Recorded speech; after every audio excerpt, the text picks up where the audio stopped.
this is totally not Danzig, and you're listening to the Shred Shack.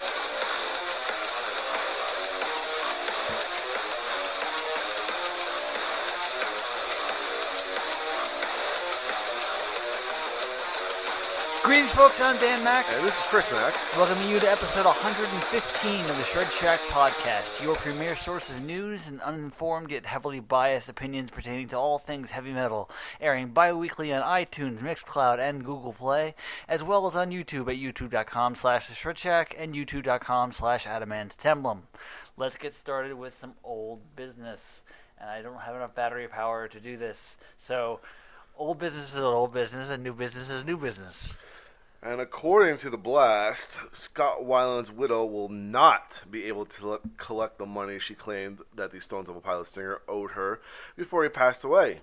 More than 3 years ago, photographer Jamie Watchell Weiland filed a claim against Scott's estate, saying he owed her $64,406.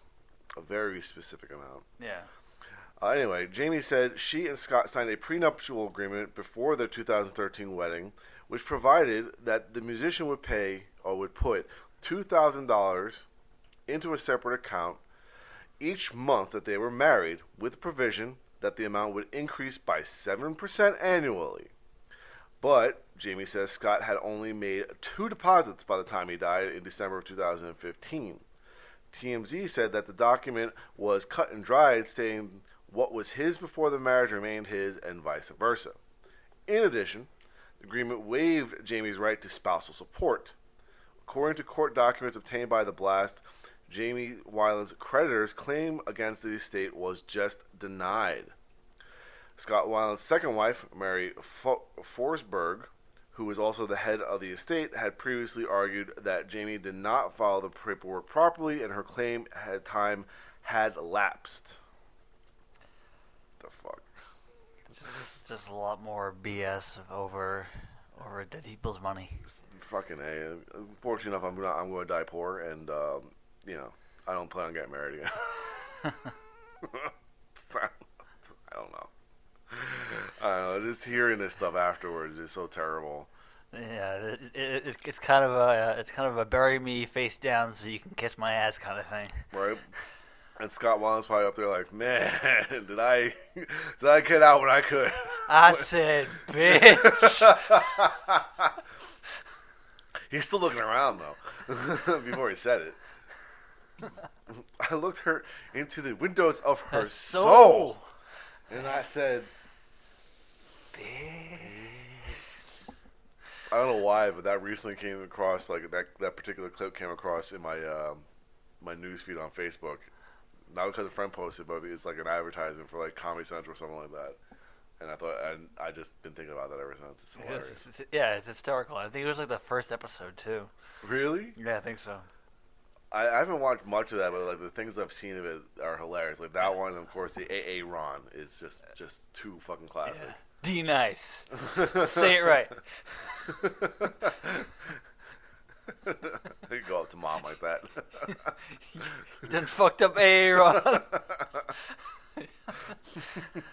All right, so let's I can read. AA Ron. So let's move on to new business.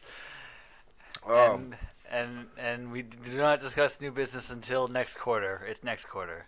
Totally next quarter. Actually, it's getting close to next quarter. Okay. Yeah, this year, I saw a post earlier today that said, this year has went January, February, March, April, May, June, July, August. Yeah, pretty much. Yeah, that sums up the whole year so far. Yeah. All right, so with new business, we typically talk about new album releases. Oh my god, my computer just took a shit. That sucks. Okay, there you go. Wow, that was like, what the fuck? And with new releases, with new business, we talk about new releases, and you said you have one. One, and of course, it is the new album by Volbeat. Did that just come out, or is that? It came out, I believe, 2 weeks ago. Yeah, I think so. So like right after we did our right, last yeah, one. pretty much exactly like what's gonna happen. What's gonna happen on our next podcast is that today, the new Slipknot is getting released. Which of course, I pre-ordered. Right. So that's going to be at the apartment sometime today. And then next week is the new Killswitch Engage. So we're usually a little bit behind on the new releases because of the way we record these things. Yeah. Especially because it's Friday morning. Yeah, it's new release day as we record this.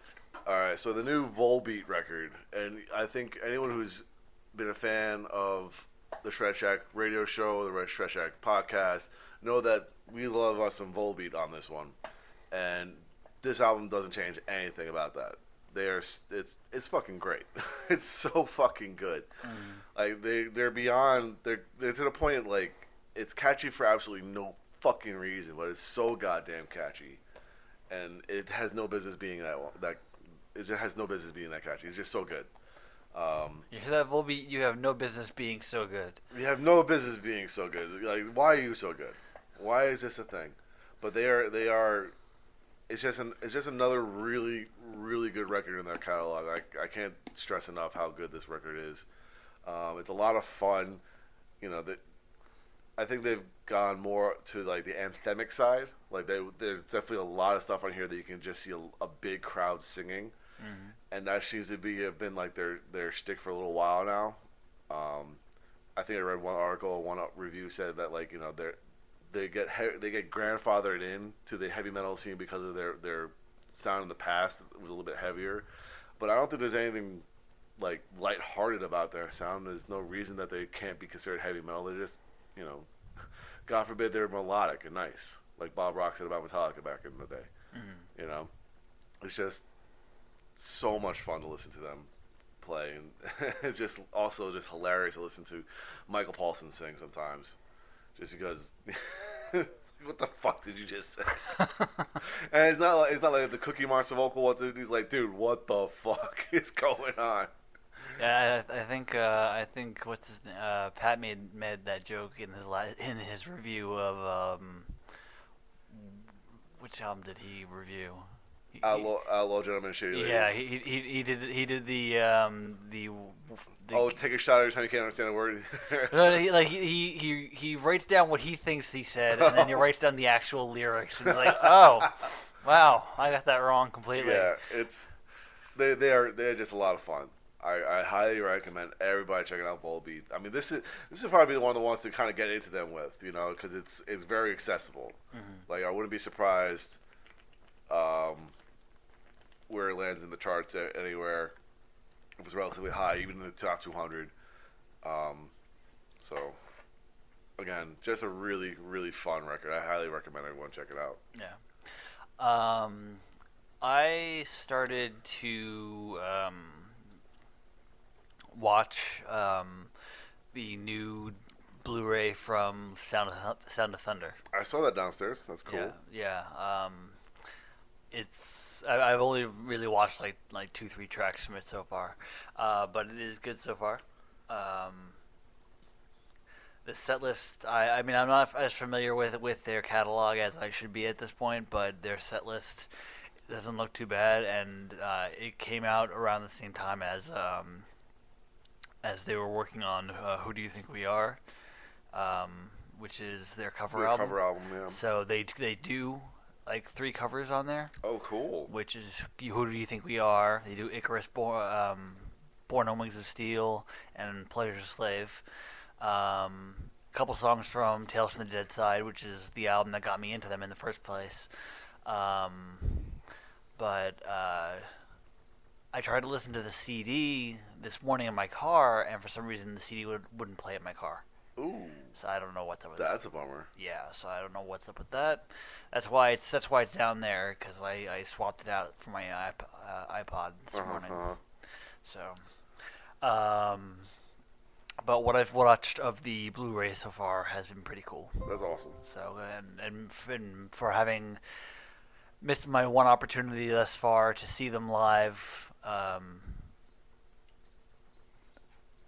this is going to be kind of like a what's the word? Consolation prize. Consolation prize, yeah. Yeah, because they did come around the day that King Diamond came around. So when we saw King Diamond, they were in town too. Yeah. Damn. Yeah, like I would have gone to see Sound of Thunder if we didn't see King of Diamond. King of Diamonds. King Diamond. King of Diamonds. It's morning. Leave me alone.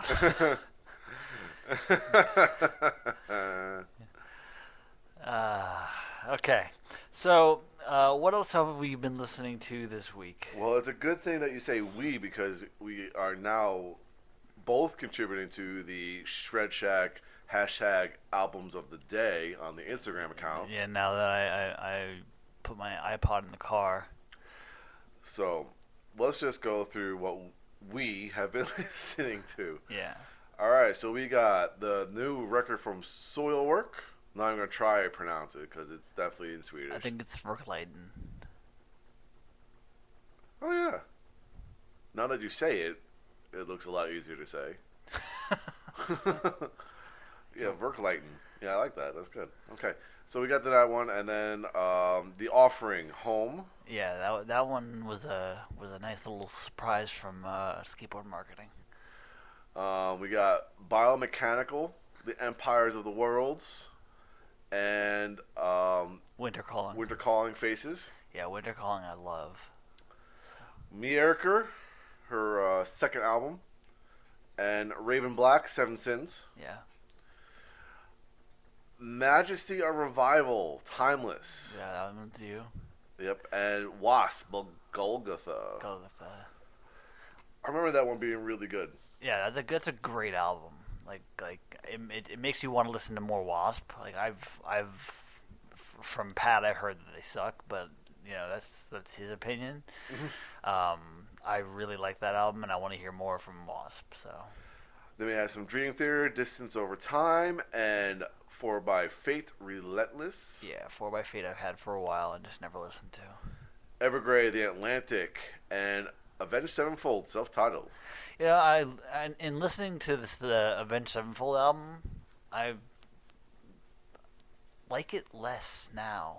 Oh yeah. Yeah, like for some reason, like I was listening to it, I was like, it's kind of meh. It's kind of not good. Like, I have to go back and listen to them if I really wanted to. But like, the only thing I remember being very disappointed about was the stage, and Hail to the King. Hail to the King I like to an extent, but I mean, like, they're very hit or miss. Their tracks are either like really good or just kind of bland. Yeah, I think that was the problem with the stage, that it was an entire album of bland. Yeah. All right, continuing on, we have Blaze Bailey. Yeah. Which is, he did this, you listen to the Infinite Entanglement Part 3, The Redemption of William Black. Yep. And the new record by Volbeat, Yep. Rewind, Replay, Rebound, by the way, that's the name of the album. I just like the cover because it looks like the little kids like dressed up like the guys from Peaky Blinders. No.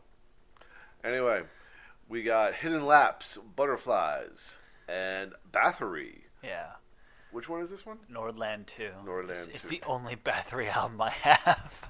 I need to get like you know, the debut and you know the legitimate classic ones. True, me too. Yeah. Next up, we got Arion, The Theory of Everything, and Dreams and Fragments, Reflections of a Nightmare. That's a really good one. They're from Italy, I believe. Mm-hmm. But if you're into like early Epica, that's what these guys sound like. It's really good. You know, strange thing. I'm not sure what it is about that post in particular, but that got the most likes that we've had in a long time. 27 people liked it on Instagram. Yeah, and I'm not sure what that was about. Probably about Arion. Well, I don't know, because it could have been like a share kind of thing, but. Oh well, Skateboard Marketing liked it because I think this might have come from Skateboard. But also the band themselves liked it too. Yeah. So, but True. Either way, like I that one surprised me. But Arion album's amazing. So. Of course, I love that one too. Yeah. Next up, we got Egg Guy, Hellfire Club, and Death Angel Humanicide. Yeah, that album was one of the staples of my college years. Hellfire Club. Okay. And last but not least here, this is from yesterday, we have Ghost Prequel and The War Within by Shadows Fall. Yeah, I made the mistake of listening to Dance Macabre. Yeah, that'll do it. You know what's the funniest fucking thing is that if you didn't pick that record, I was gonna pick that record yesterday. No shit. Yeah. I had this very strong feeling that you were gonna be like I was gonna say that album, and you were gonna be like, dude, I was gonna pick that album. So yeah. Yeah, that's what the Brothers Mac have been listening to for albums of the day. You can check that out every day, just about, on our Instagram account and on Facebook And on Twitter. Yes. Yeah, it covers all bases. Actually, I actually tweeted something not related to what we've been listening to yesterday for like the first time in months, because I went on to Century Media, CM Distro, and I went to their bargain bin, and dude, I was first of all, Adrenaline Mob, We the People, the one album I don't have from them, $6.50. Napalm Death, Apex Predator, Easy Meat, the last album that they did, the one that they toured on when we saw them live, $5. Nice. And Z2 by Devin Townsend, the deluxe edition with the third disc of raw versions, Yes. $10. That's awesome. And I pre-ordered the new Lacuna Coil album. So I was like, yeah. I just tweeted that I bought all that shit. Yeah, I got some new releases already lined up for pre-order. Like you said, like I mentioned before, Slipknot will be arriving today. I got the new Killswitch Engage lined up for next week. Yeah. The new Tool record, which we'll talk about later, because I was very surprised by the price. Well, we'll talk about that in a little bit. And definitely pre-ordered the new Opeth, the deluxe version, or the version that's going to have both CDs, the one that's in English and the one that's in Swedish. Yeah. And I also pre-ordered, because it was finally available for pre-order, the new Blind Guardian record with the orchestra. Yes, I've been seeing stuff about that. So for the longest time, it wasn't available for pre-order. It wasn't on, like, at least through Amazon, because I got everything through Amazon. Yeah. But it just wasn't available, I guess, for whatever reason. So yeah, I finally got that. I have to go through the list of new releases and see if there's anything else I want to pick up. I think probably that Lacuna Coil record, like you mentioned. Yeah, that's October, so that's I got some time for that. Yeah. But I just might as well while we're here. I got queued up. Let's see. The Slipknot one kind of snuck up on me. We got Korn. If you're still into Korn, they got a new album out in September. The last one wasn't too bad. I want to see what they say. I don't think I've picked up anything since, like, Probably, 3? I haven't heard 3. I haven't picked up a Korn record, let's just say, in 10 years. Yeah. In 10 years. I was gonna say I haven't listened, like, sat down and listened to anything from Korn since the Untouchables, That's a long time ago. Which is about 15 years ago. I was gonna say, it's almost like that's I have more. I've bought more of their stuff. I just haven't really sat and listened to it. Well, on September 20th, we have the Agonist new album, and also the new album from As I Lay Dying, if people are into that. Same day, you got Cobra and the Lotus. Yeah. Yeah. All right. That's kind of that's a lot, because like they just released a double album. Is that right? Yeah, they just released like 2 albums back to back. Oh, at least they're being prolific. That's fun. Yeah. The following week is a pretty good one, because we got Borknagar, which I'll probably pre-order. Dragon Force, hell yeah. KMFDM. Well, KMFDM, they tend to release I'm wondering if it's a new album or it's going to be like a remix thing. I don't know. It says Paradise. That's the name of the album. So I'm not sure what it is. that might just be a...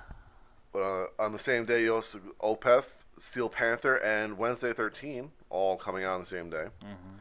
October, we've talked about. We got Insomnium. The last record was really good, so I'll probably end up looking at that. The Darkness. Oh, the Darkness. Yep. Halloween's releasing the United Alive live album. We got Baby Metal. Their new record's coming out. Lacuna Coils on the same day. 1349. Alter Bridge. 25th of October is Alcest and Eden Bridge. Norma Jean, Fit for an Autopsy. And November, of course, we have Blind Guardian. And in that month somewhere, we also have Cattle Decapitation and Quiet Riot out of nowhere. Okay. Yeah. I wonder who's singing for them now. Who the hell cares? And then you probably gotta wonder if it's like a different version of it, or I don't know. Someone's Quiet Riot. Yeah, Frankie Valli's or Frankie Benali's Quiet Riot. It's like, dude, you're the drummer. I don't know. Whatever. But what else have you been listening to? Fucking Dio. Fucking, I listened to his entire discography this week, getting ready for our 10-word review, which I'm ready to do, by the way. Okay. Yeah. It's awesome. It is a good discography, I'll say that. For the most part. For the most part. Yeah. I would just say percentage-wise, we're looking at anywhere between 85 and 90% good. Yeah. I think there's only one album that I was really kind of like, not feeling this. Yeah, I think it's on the same album that you weren't feeling it. Yeah. But yeah. Anyway, let's move along to please tell me we have no obituaries. No obituaries. Okay, because there's none listed on here. But every time I sit here and say, as far as I know, there is no obituaries. Okay. That's... However, actually, non-related to heavy metal, but the passing of Harley Race from WWE. Mm-hmm. He passed away earlier last week. I think it was this week. Earlier this week or late last week. Yeah. But he passed away at 76. So non-related to metal, but related to wrestling, which is always a topic of conversation. I tell you, for us especially. It's funny because we ever since WrestleMania 32, where we watched the Undertaker's quote unquote last match. Yeah. And they've been talking about him retiring. I recently read that he signed something, not necessarily a lifetime contract, but pretty much the contract is so long that he will probably die under contract with the WWE. Which is fine. Which is perfectly fine. I've always envisioned him becoming, I don't know if they still do general managers or not, but I always envisioned him being a general manager. They took those away, and they put the McMahons in charge of everything. They did away with them, and they had them running the show. And now it's behind the scenes. Paul Heyman runs Raw, and Eric Bischoff runs But they're still SmackDown. characters on the show. They're not necessarily. Oh. Although, Paul Heyman, but he's still the advocate for Brock Lesnar. As the advocate for Brock Lesnar, he has mentioned that he does run the show. Uh-huh. You know, he did his he was Paul Heyman about it. But think about the Undertaker being a general manager. When shit's going down, all of a sudden the lights go out. He comes out of nowhere with a suit and tie. But speaking as the American Badass version of the Undertaker, I think that'd be great. People thought he was going to kind of come out as the American Badass version for when he fought John Cena, right? Which he didn't do. He just wrestled at the last pay-per-view. Apparently, he did very well. I mean, since his surgery and everything, he's gotten better. Well, I remember from what I read, the match he had in Saudi Arabia against Goldberg was not good. Well, that's also because Goldberg apparently was concussed half the time because he bashed his head or something like that. But I've heard that the match was terrible. Yeah, I heard that match was terrible. That the match that he had with Roman Reigns versus Shane McMahon and Drew McIntyre was like definitely a 100% improvement. Yeah. You know, kind of like the whole "you still got it" thing. Yeah. And he looks great though. I mean, at 50 some odd years old, he looks awesome. Yeah. So I mean, again, whatever capacity he's in the WWE, I'll be excited to watch it. Yeah. And I'll probably stop watching when he finally retires. When he can't do old school anymore, which is the move where he gets walks on the tightrope, walks the rope and whatnot. When he can't do that well anymore, then I'll be like, I'm done. Yeah. But as of right now, like, I still get excited when he appears, regardless. Like, it's just it's one of those things. Yeah. You know. It's always fun. It's just it's being an old school fan. And it's just really interesting to think about him as such a staple in that industry, with one company for the most part. Yeah. You know, and imagine like just being him and like still doing it while other guys who had a bigger and better quote unquote career like Steve Austin and Rock have come and gone. Yeah. You know, and it's just really interesting to think about that. Yeah.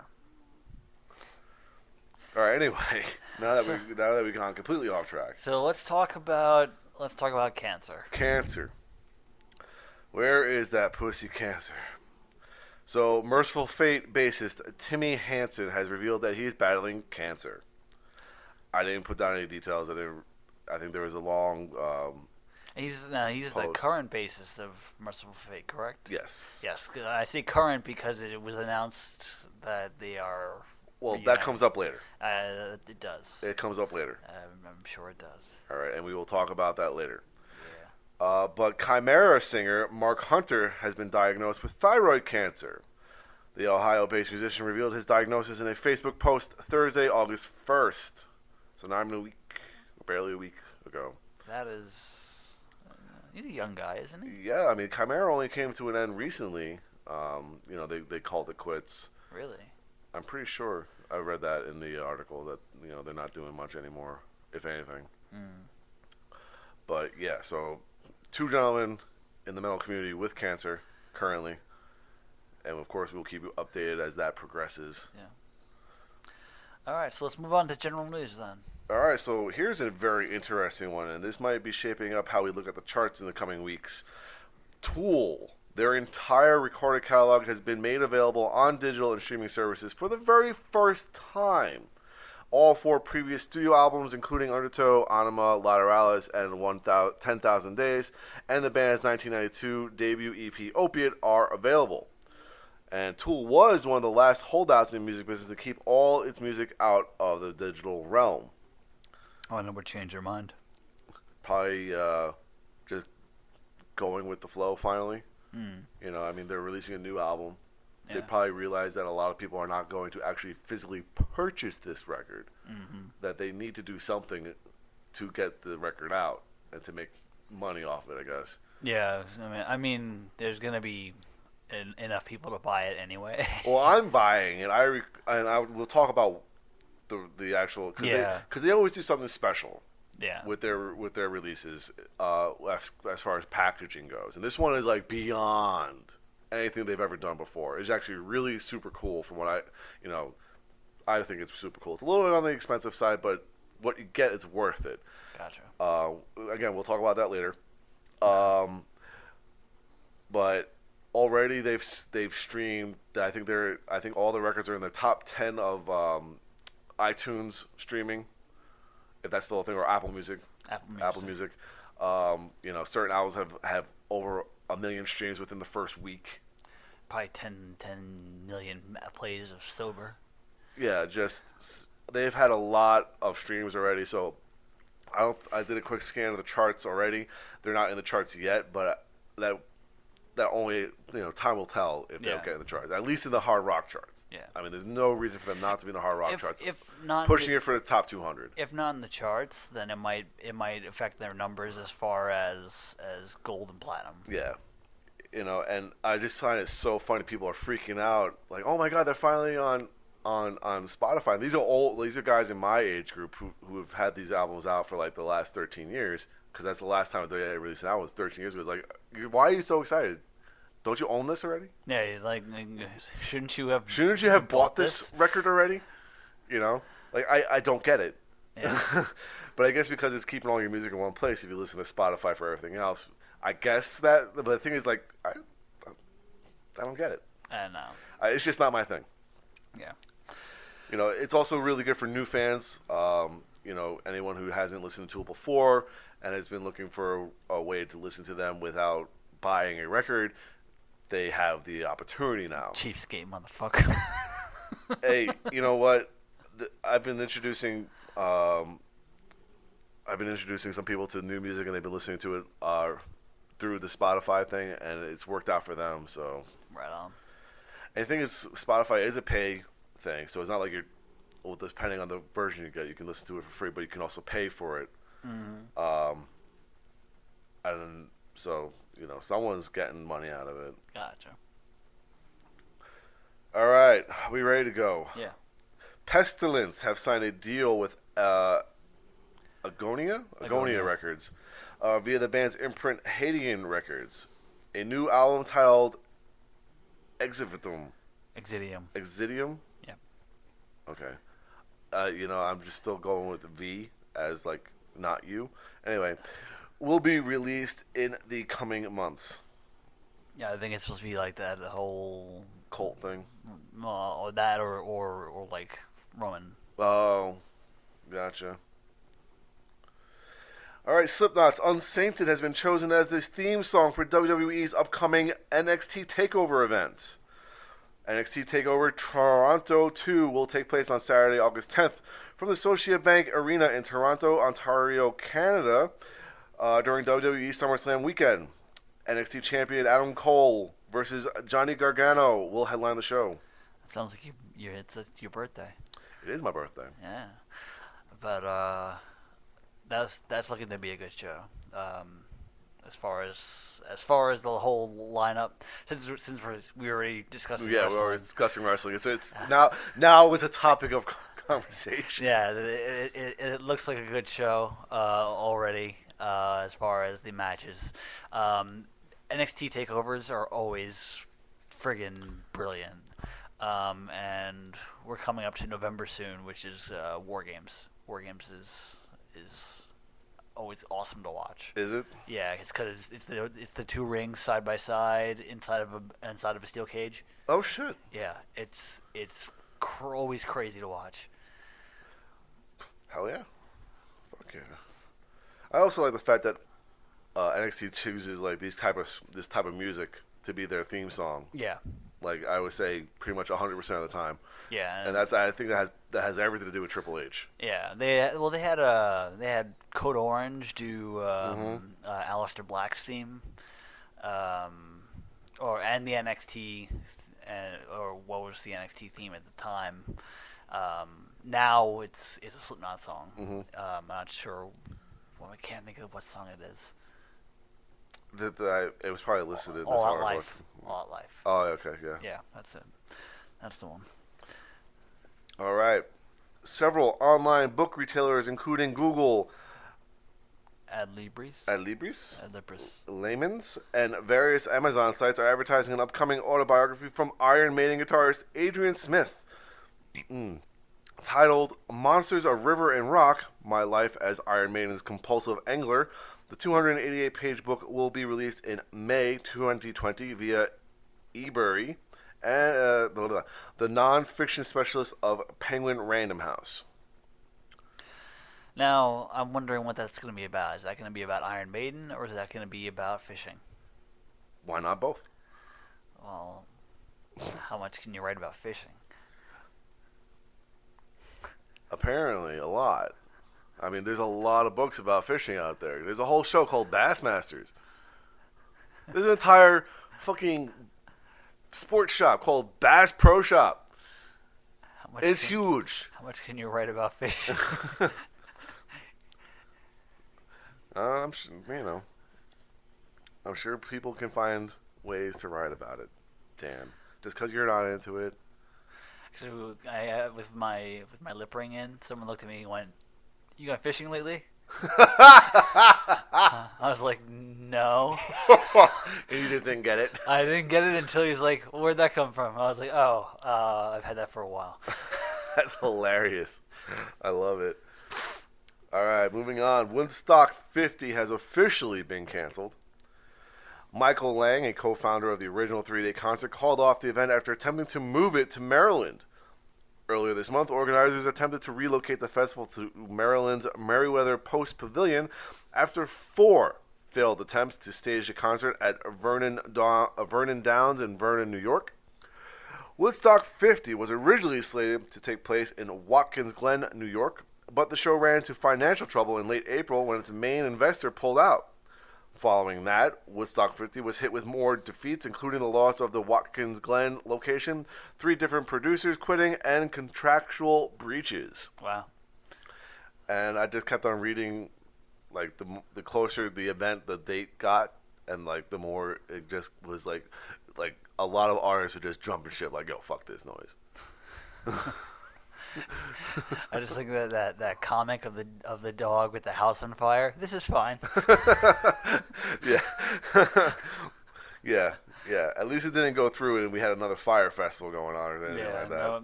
No, none of that. No. Like, hey, let's hand out candles and be peaceful. Yeah. Yeah. Yeah. I'm just glad that the shitstorm ended before it got to full force there. Yeah. Seriously,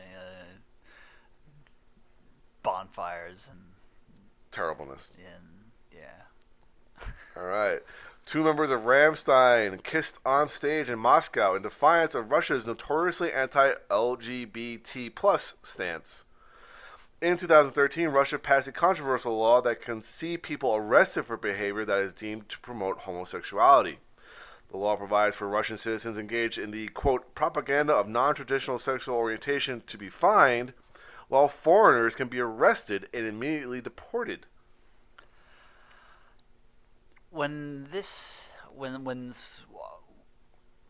happened, a handful of posts came up and talked about it and everything, and some random person responded by saying that it was gimmicky. I was like, what is gimmicky about this? It's a more of a political statement than it is a gimmick. Like, they don't normally do this. This is more of an act of defiance. Mm-hmm. Like, there's no gimmick here. And also, what about Rammstein isn't gimmicky? Yeah, well I mean, they do plenty. Half their songs are about, like, sex anyway. Yeah. So, yeah. Why not be homosex? So there's no reason for it to be exclusive. Yeah, I just found it very, very silly to sit there and say it's gimmicky. I'm like, fuck off. Yeah. All right, Korn guitarist James Monkey Schaefer will miss a week's worth of shows on the band's North American tour with Alice in Chains so that he can be home with his wife as they await the birth of their daughter. Filling in for him will be J.R. Baris, who previously played with Korn guitarist Brian Head Welch in Welch's solo effort Love and Death. Right on. Okay, on September 6th, Eagle Vision will release Queen and Bejart, which is Ballet for Life, is the title of everything, which documents Queen's music as the inspiration for a unique ballet that has endured for over 20 years on DVD, Blu-ray, and digital video. The DVD and Blu-ray will also be available as deluxe editions packaged in a 36-page hardback photo book featuring photos from the Ballet for Life. All right. The DVD Blu-ray will feature 2 programs. One is the documentary by Lynn Wake and Simon Lupton, and a full 1997 performance of the ballet by the Bejart Ballet. Yeah, okay, we're just going to stop there. All right, the documentary, edited by Emmy Award winner Christopher Bird, tells the story of the creation and success of the ballet, featuring the great and the good of both. That makes no sense. All right, yeah, remember, copy and paste for everything I do here. Both rock and dance, including Brian May, Roger Taylor, Gil Roman, Wayne Sleep, and Arlene Phillips. So these are contributors, of course. The performance includes incredible archive footage of Freddie Mercury, Maurice Béjart, Queen, and Gianni Versace, as well as featuring Versace's stunning costume designs. The production continues to tour widely, but is captured here performing at the Theatre Metropole. This is all French, so I'm just not, in June of 1997. I'll have to pick that up. I always find it interesting when that particular two worlds kind of get combined, dance and rock or heavy metal. Mm-hmm. And I remember specifically going to see Opeth. I think it was probably in 2007. It was during their Chronology tour. And they had like what, ballet dancers? They had like 3 ballet dancers performing to Opeth songs. It was probably just a very small section of the troupe that does it like internationally. Mm-hmm. I just found it very interesting to watch.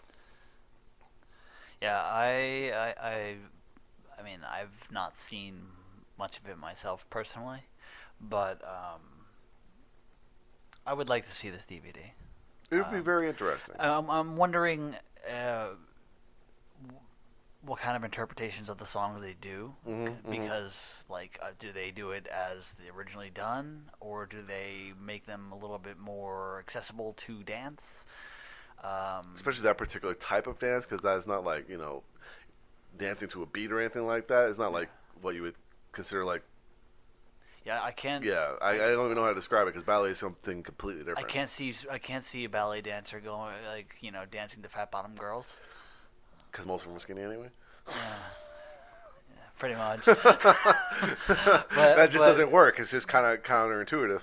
But in general, most of their stuff, I can't see ballet done to ballet. So I'll have to see this myself at some point. What I do like though is that Queen obviously they haven't recorded anything new with Adam Lambert. They're not recording new material, but what they are releasing is different. Yeah. It's not just here's a live thing. Here's us playing at this time, whatnot. It covers all eras, and it's all different things.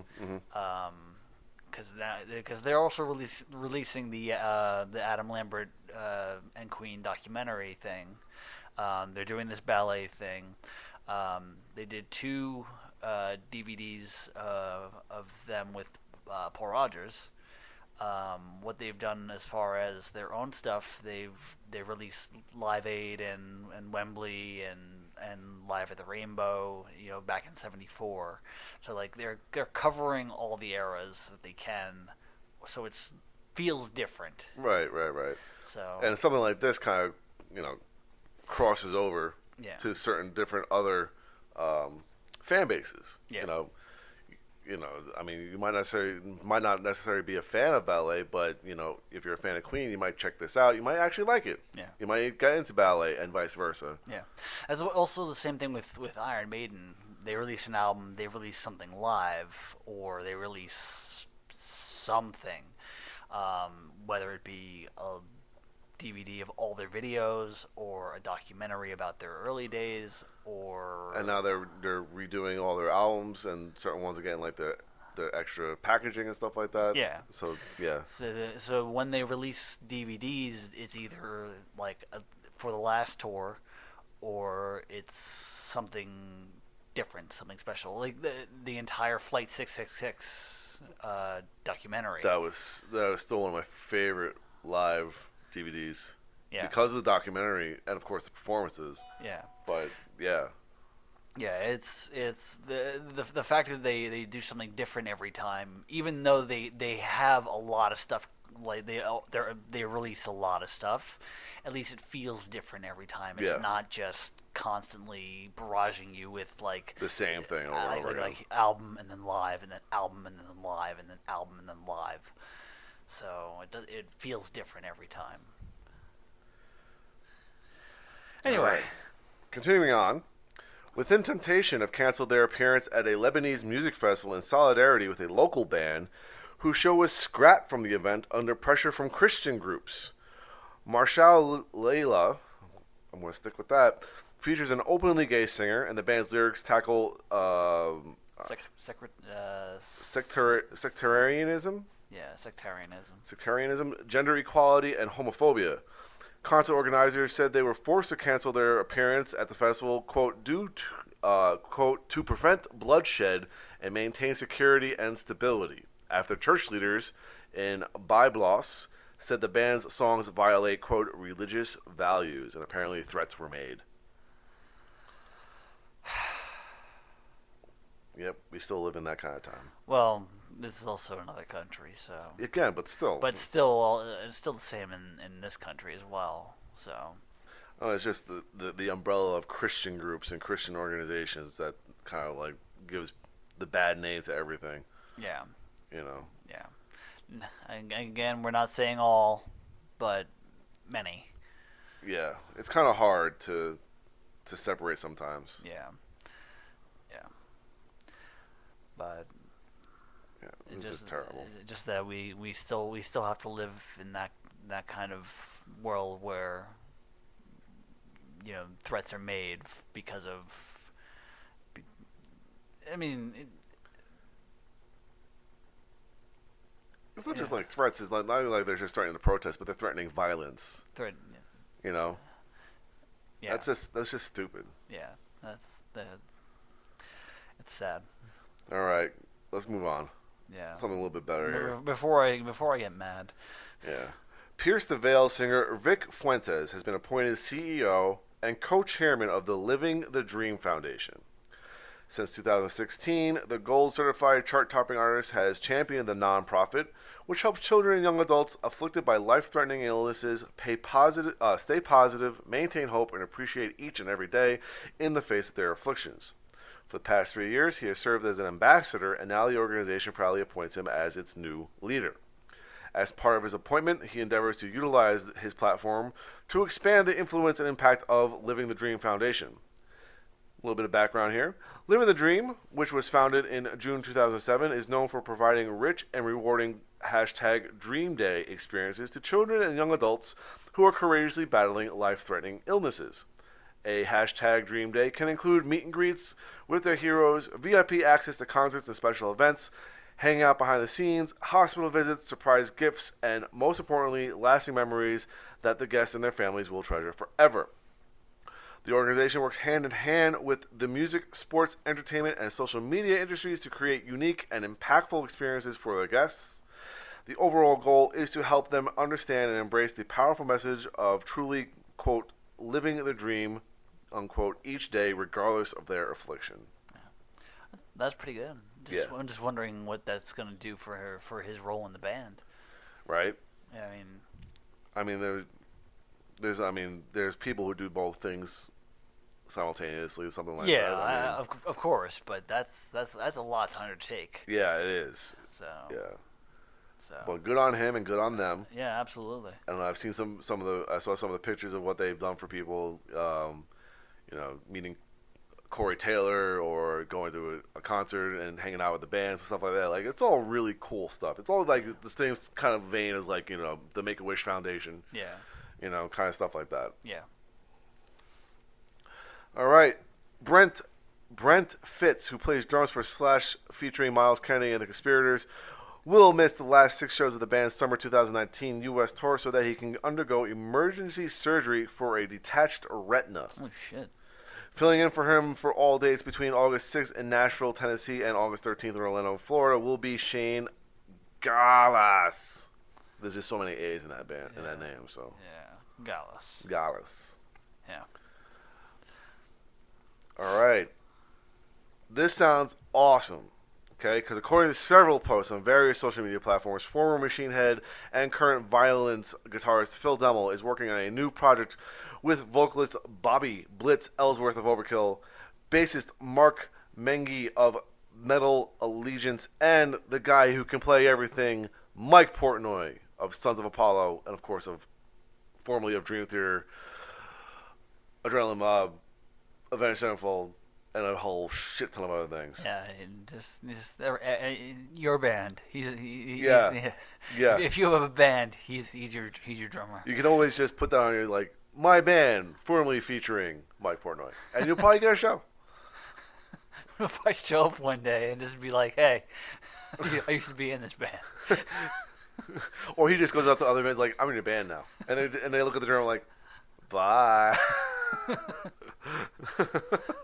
I guess we can keep you on retainer. I was just thinking of the episode of The Simpsons with the B Sharps when they get rid of Chief Wiggum and they just leave him out in the middle of nowhere.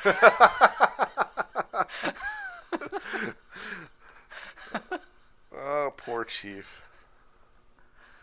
Chief Wiggum. But that's it for general news, and that would be something I'm excited about because that sounds like a great project. Yeah, it does. I mean, I'd be interested in seeing what kind of music they play and everything. Yeah. It'd just be great. But that is it for general news. Thankfully, there's nothing for Crime Blotter. Nope. No one's breaking the law. No one's getting robbed or whatever. Well, that we know of. Threats of violence and everything. That's crime. Yeah. But let's go on to Metallica breaking shit. All right. According to Billboard's box score data, the summer 2019 leg of Metallica's Worldwide tour grossed more than $70 million from 13 shows. Damn. The highest earning date, $8,194,075, took place on June 8th in Meath, Ireland, where a near-capacity crowd of 71,122 saw the band perform at the iconic venue Slane Castle. The second biggest concert, earning $6,745,329, happened on July 6th in Berlin, Germany, where 68,452 fans were packed into the sold-out Olympia Stadion. I can only imagine what it's like to be that band. You know what's really funny? I was just thinking about this the other day, where we were talking about, or has come up, where Metallica's management was directly selling tickets to scalpers, pretty much, to mark up their ticket sales or anything like that.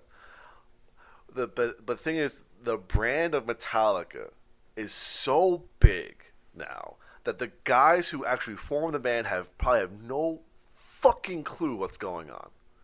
Like, all they do, they just get shepherded into a stage, they play, they get shepherded out, but they know nothing about the business. It's like Death Clock. Yeah, they're just like Death Clock now. They know nothing about they are like they are the economy of a small country now to that point, and they know nothing about it. Like, how is it like that you can start off as a band in a garage to become that fucking big? Yeah, I can only imagine. It's just crazy to think about. Like, there's probably so many things going on at the same time in the Metallica company that these guys have no clue. Yeah. No clue. Which means that all the good stuff that we talk about, for every good thing we talk about, there might be something unfortunately underhanded and shady happening. Yeah. So every time they donate something, like a huge amount of money with the Within My Hands Foundation, there might be something else under the table that's really shitty. Yeah. And the thing is, that's not just Metallica. You can't just blame it on them or just put it on them. I'm sure everything that Kiss has done is the same thing. Again, everything a bit like Iron Maiden. They are a huge brand now too. I'm sure. You put the power in someone's hands, and they have that tendency, that potential to abuse it. Yeah. So. Once a brand becomes larger than the initial people, it has potential to be taken out of control. Yeah, absolutely. I think Kiss is now a franchise. They're not a band; they're a franchise. Metallica's on the verge of the same thing. Iron Maiden, same thing. Slayer also, they're a brand now. They're not a band; they're a brand.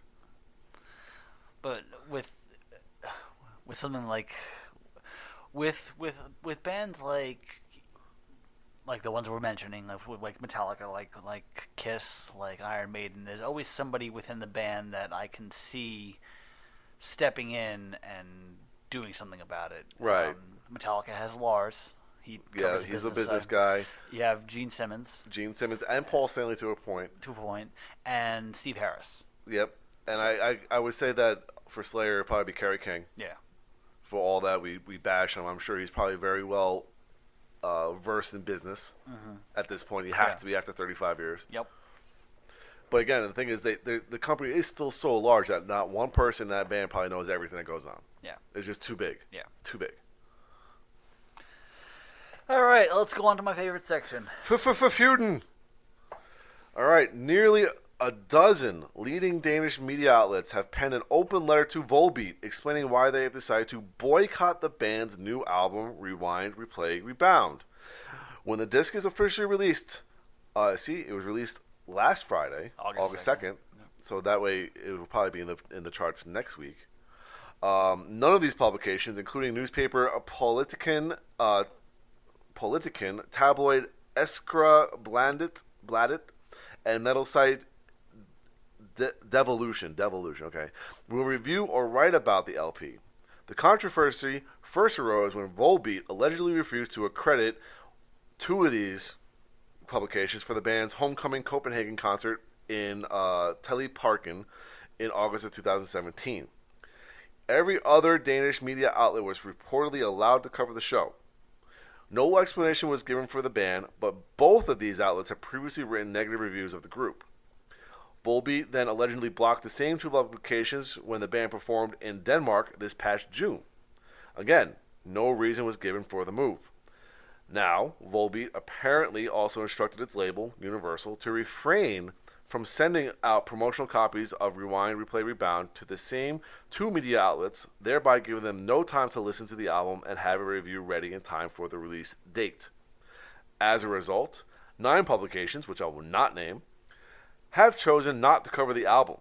Together, they have written an open letter to Volbeat, explaining that the band's apparent lack of respect for a free and independent press will not be tolerated by the Danish media.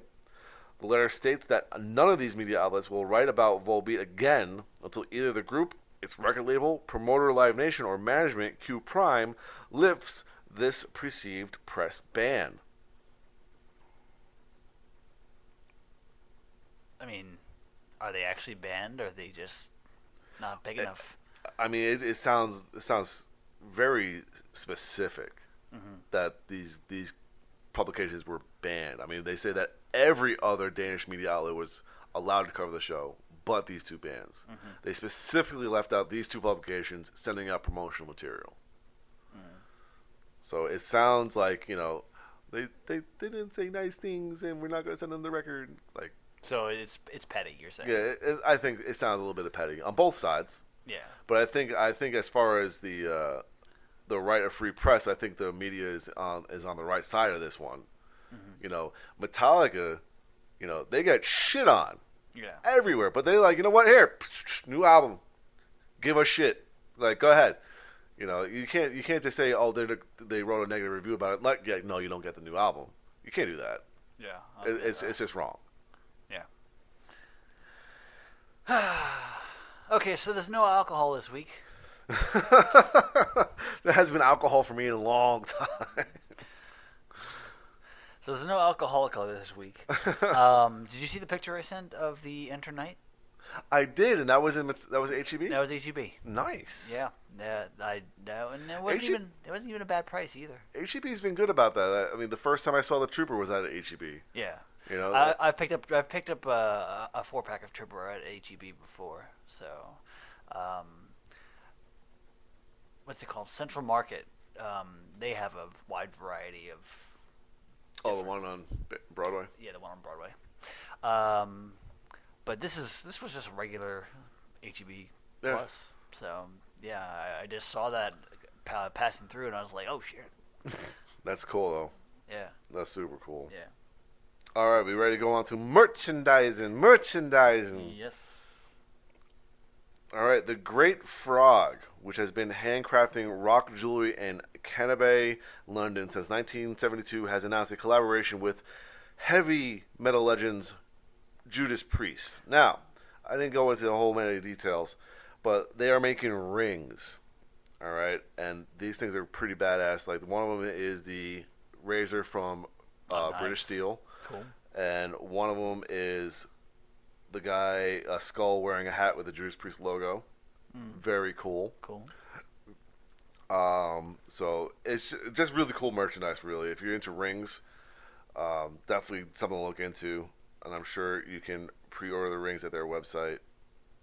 So, but the one that I think has come up a lot recently are these puzzles.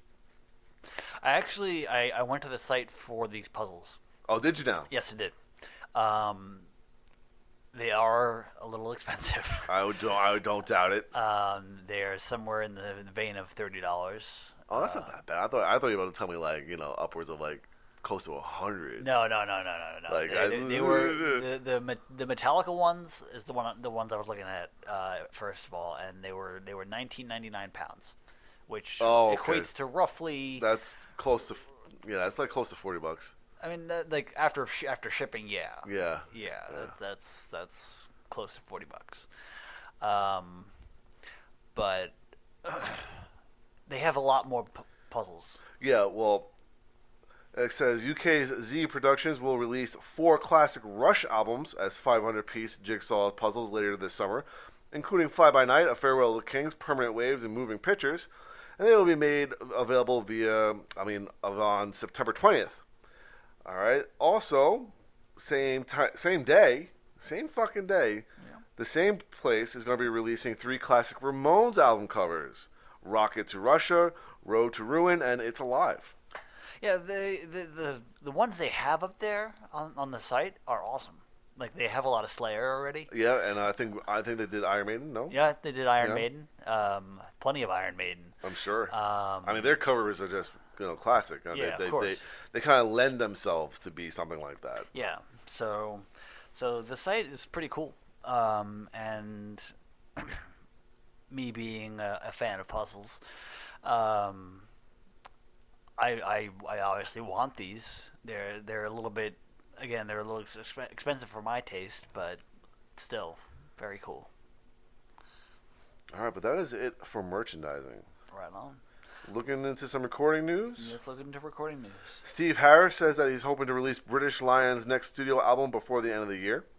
The Maiden bassist hard rock side project already has its second opus in the can and has been performing select cuts from it during recent tour dates when he's not playing with the juggernaut that is Iron Maiden. Which just played the Barclays Center. Yep. And we are seeing in September, last date of the tour. Yeah, of course. San Antonio. I'm just stoked that they come here almost every time. Yeah. That's pretty awesome for us. Yeah. All right, according to HMV and FYE, Ghost will release a 2-song 7-inch single, "Kiss the Goat" and "Mary on a Cross," on September 13th. Also apparently scheduled on the same day is the arrival of the deluxe version of the band's latest album, 2018's prequel, possibly including the same 2 tracks. Ghost has not yet confirmed the release of any new material, but frontman Tobias Forge said in a November 2018 interview that fans could be hearing fresh music from the band before the end of this year. There you go. And plus, if you haven't been following the band, they always do album and some sort of secondary release, usually an EP, involving like 1 or 2 new tracks and cover songs. My favorite being "I'm a Marionette." That's a cover of an ABBA song, and it's really fucking good. Well. Mushroomhead drummer Steve "Skinny" Felton has confirmed to Rock Sins that the band is hard at work on the long-awaited follow-up to 2014's The Righteous and the Butterfly album for a tentative March 2020 release. He is quoted as saying, "It's about 80% done. It's just a matter of finding the right person to mix it and keep us on track for our deadlines." Who is highly anticipating that? Mushroomhead fans? I don't know. I don't know. 1349 will release their new album, The Infernal Pathway, on October 18th via Season of Mist. The disc was recorded earlier this year at Amper Tone Studios and Studio Niagan with engineer Jarrett Pritchard. Yeah. Right on. On September 27th, Dragon Force will unleash its 8th full-length album, Extreme Power Metal. Produced in Los Angeles, California by Damian Reynaud at Mix Unlimited, Extreme Power Metal was also recorded in part on guitarist Herman Lee's live stream channel on Twitch with participation from the fans. This one just kind of like really hitting you over the head. Extreme power metal. Why don't you just call it a lot of notes? Like, Extreme. no, I mean like it's just we like that's what they are. They're basically extreme power metal. They are super fast power metal. Like we know what you guys are. But are you sure you know what they are? No, you just no. Are you sure? Just We really, are who they thought they were. Really, just hitting it over the head there. Just Beating a dead horse. yeah, like.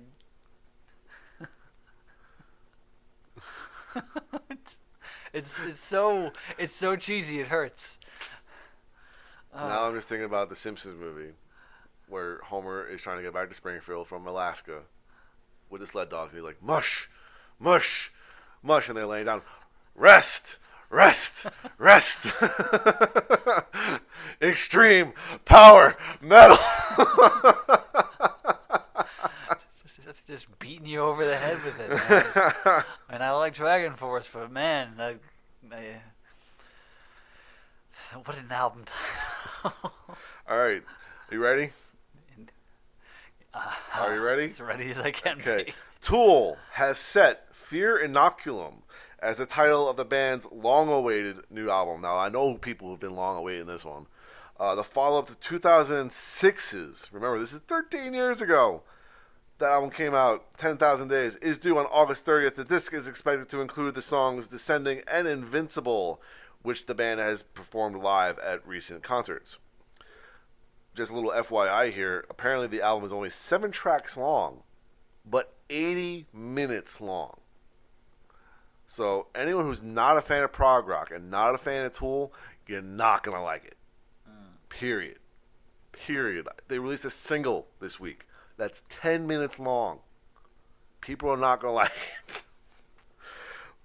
According to an official description of Fear Inoculum, the limited edition CD, which I pre-ordered, quote, includes a CD and a trifold soft pack video brochure featuring a 4-inch HD rechargeable screen with exclusive video footage, a USB charging cable, a 2-watt speaker, and a 36-page insert book and MP3 download card.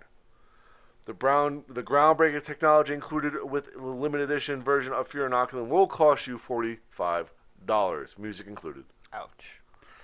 Yes, it hurt. It hurt to put this one on pre-order, but it just sounds super cool. I'm interested in seeing what this is about. Yeah, I'll be buying that standard version. Yeah, so I have that on pre-order. You don't even need to buy it. I'll just give you my download card. No, I know physical. Yeah, I get it. Trust me, I get it. Don't you start with me. I get it. Don't you start with me. Trust me, I get it. Box of fun. Fuck yeah. Fuck yeah. All right. Anyway, Cobra and the Lotus will release this new album, Evolution, on September 20th via Napalm Records. Right on. Times of Grace, which is the collaborative project between Killswitch Engage members Jesse Leach and Adam D, is hoping to complete work on its second album by the end of the year. I saw an article later on, like the next day, that it might be an EP, it might be an album. They're not sure, but they'll be releasing something very soon. We're doing shit. We're doing shit. All right, and last but not least, here, Agnostic Front have completed work on their new album Get Loud for a fall release via Nuclear Blast. I like Agnostic Front, but that's kind of a cheesy album title. Right? That's a Kiss album title. Especially because it even does include like the exclamation point. Yeah. Like that's. It sounds like Shazam. Like it's a comic book title. Yeah. You know. Shazam. Abby's looking at me like, what the fuck, dude? Wake up, Abby. Abbey Road. Which just celebrated its 50th anniversary, by the way. Good for that. All right, we ready? Yes. The good that men do. Right on. Ex-Japan's Yoshiki has donated 10 million Japanese yen, which approximates to about $94,000, in the support of the victims and survivors of the Kyoto animation fire, which occurred on July 18th. After learning about the tragedy that befell the studio, Yoshiki made the donation to the dedicated support fund established by Kyoto Animation through its 501 nonprofit organization, through his nonprofit organization, Yoshiki Foundation America. Anyway, the incident affected him deeply due to his personal and professional connection with anime, which has lasted for over 2 decades, and he has moved to take action as soon as possible. His connection to anime is that he is the composer of music for several anime movies and TV shows. So he felt personally affected by this, so good for him. Wow. All right. Funeral for a Friend have announced a pair of reunion shows with their earlier members in a bid to raise funds for the family of a fan and friend of theirs, Stewart Brothers, who was recently diagnosed with a terminal illness. There is a crowdfunding thing for Mr. Brothers here. Their goal is £5,000, and to date they have raised £2,607,000, which equates to about 52% of their goal. And they will be performing 2 shows. Let's see if I have the dates here. October 28th and 29th at the Cardiff Globe and London Shepherd's Bush Empire, respectively. These shows, again, will be benefiting Stu Brothers. That's his name, I guess. Yeah, that's about it. Right on. So super cool that a band that was, defunct is coming back together for this very cool thing. Yeah. And just an update on helping Lachlan Watt beat the cancer in his brain. Their goal of $50,000, they are at $28,228, so that one has slowed down significantly. But the guy is still doing relatively well. He's in treatment, and he's still being able to cover the bills that he has coming in and whatnot. That as well. Do we have anything else for crowdfunding tracker? Just those 2. Okay. I don't have the things I want. I do. But you do. I want a rock and roll cover album. And we're talking 1950s rock and roll, done by Volbeat. Like a greaser album. Yeah, not just that. I would love to hear, because their sound is very signature to them, but is deeply rooted in like classic original rock and roll. So to hear that band do like a modern day version of songs by like Buddy Holly, fucking Richie Valens, the Big Bopper, Chubby Checker, or fucking Little Richard, I think it'd be a lot of fucking fun. And their sound is already kind of geared to it, like to the point where like they haven't done it yet. I'm surprised, So I would just really love to hear that. Love to hear them do a cover record of those kind of songs. Okay. That for me that'd be perfect. I think it'd be great. I can see that. I would totally get 100 behind that 100%. Would not be able to understand a word he's saying, but yeah, but that's all right. Can you imagine them doing Great Balls of Fire? Come on. Come on. You want it. You want it. Yeah, I can see that. Okay, that works. Yeah, it was nice and quick. Yeah. No explanation needed. If you know Volbeat, you know what I'm talking about. Yeah. So let's go on to concert news and start talking about some festivals. Yeah, we're talking about festivals. We're already looking at future festivals here. Judas Priest will perform at next year's edition of the Wacken Open Air Festival, set to take place July 30th, 2020 through August 1st, 2020 in Wacken, Germany. The show will be part of the British heavy metal legends' 50th anniversary tour, which is expected to launch next summer. 50th anniversary. Yeah, you know it. You fucking know it. God damn. But the most amazing thing about this is that these advertisements for the next year's Wacken were going up as this year's Wacken was happening. Like, we ain't even done yet. And we got shit lined up. And the lineup looks insane. I mean, they got Judas Priest, Amon Amarth is on a date. And the next band we're about to talk about is on a date. And that will be Mercyful Fate. They will reunite for an unspecified number of concerts throughout Europe during the summer of 2020, including next year's Copenhagen, Denmark. Including next year's edition of the Copenhagen Festival, set to take place in June 20th through the 20th of 2020 in Copenhagen, Denmark, and also Wacken, as I just mentioned. Mercyful Fate's lineup for the shows will consist of King Diamond on vocals, Hank Sherman on guitar, Bjarne? Bjorn? We're just going to say Bjorn instead of Bjorn? Yeah, Bjorn. Okay.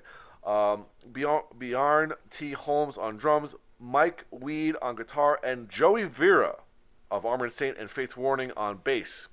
Because as we spoke about before, their current bassist is in treatment for cancer. I'm just surprised there's no Denner. Yeah, people have mentioned that, especially because Sherman and Denner are working together on their own project. Yeah, that's strange. Yeah. Maybe he had previous engagements or something of that nature. Maybe. All right, Knotfest, the music and lifestyle phenomenon created by Slipknot, has announced lineups for its first ever event in Mexico City, taking place at the awesome Parque Deportivo Oceani. Yeah. This year, Knotfest is joining forces with Force Fest, combining two massive festival brands over the one weekend. The Knotfest Day will take place on Saturday, November 30th, headlined by Slipknot, with Force Fest taking place on Sunday, December 1st, headlined by Rob Zombie. The Knotfest lineup is Slipknot, Evanescence, Behemoth, Carcass, Suicidal Tendencies, Chelsea Grin, Tannis, Jet Jaguar, Latino, and Rejection. Force Fest is Rob Zombie, Accept, Saxon, Testament, Exodus, Strike Master, Next, Tamadre? I guess so. Yeah, we're probably getting some more local bands here. Sakuda, Feed the Vulture, and Rebel Rider. Right on.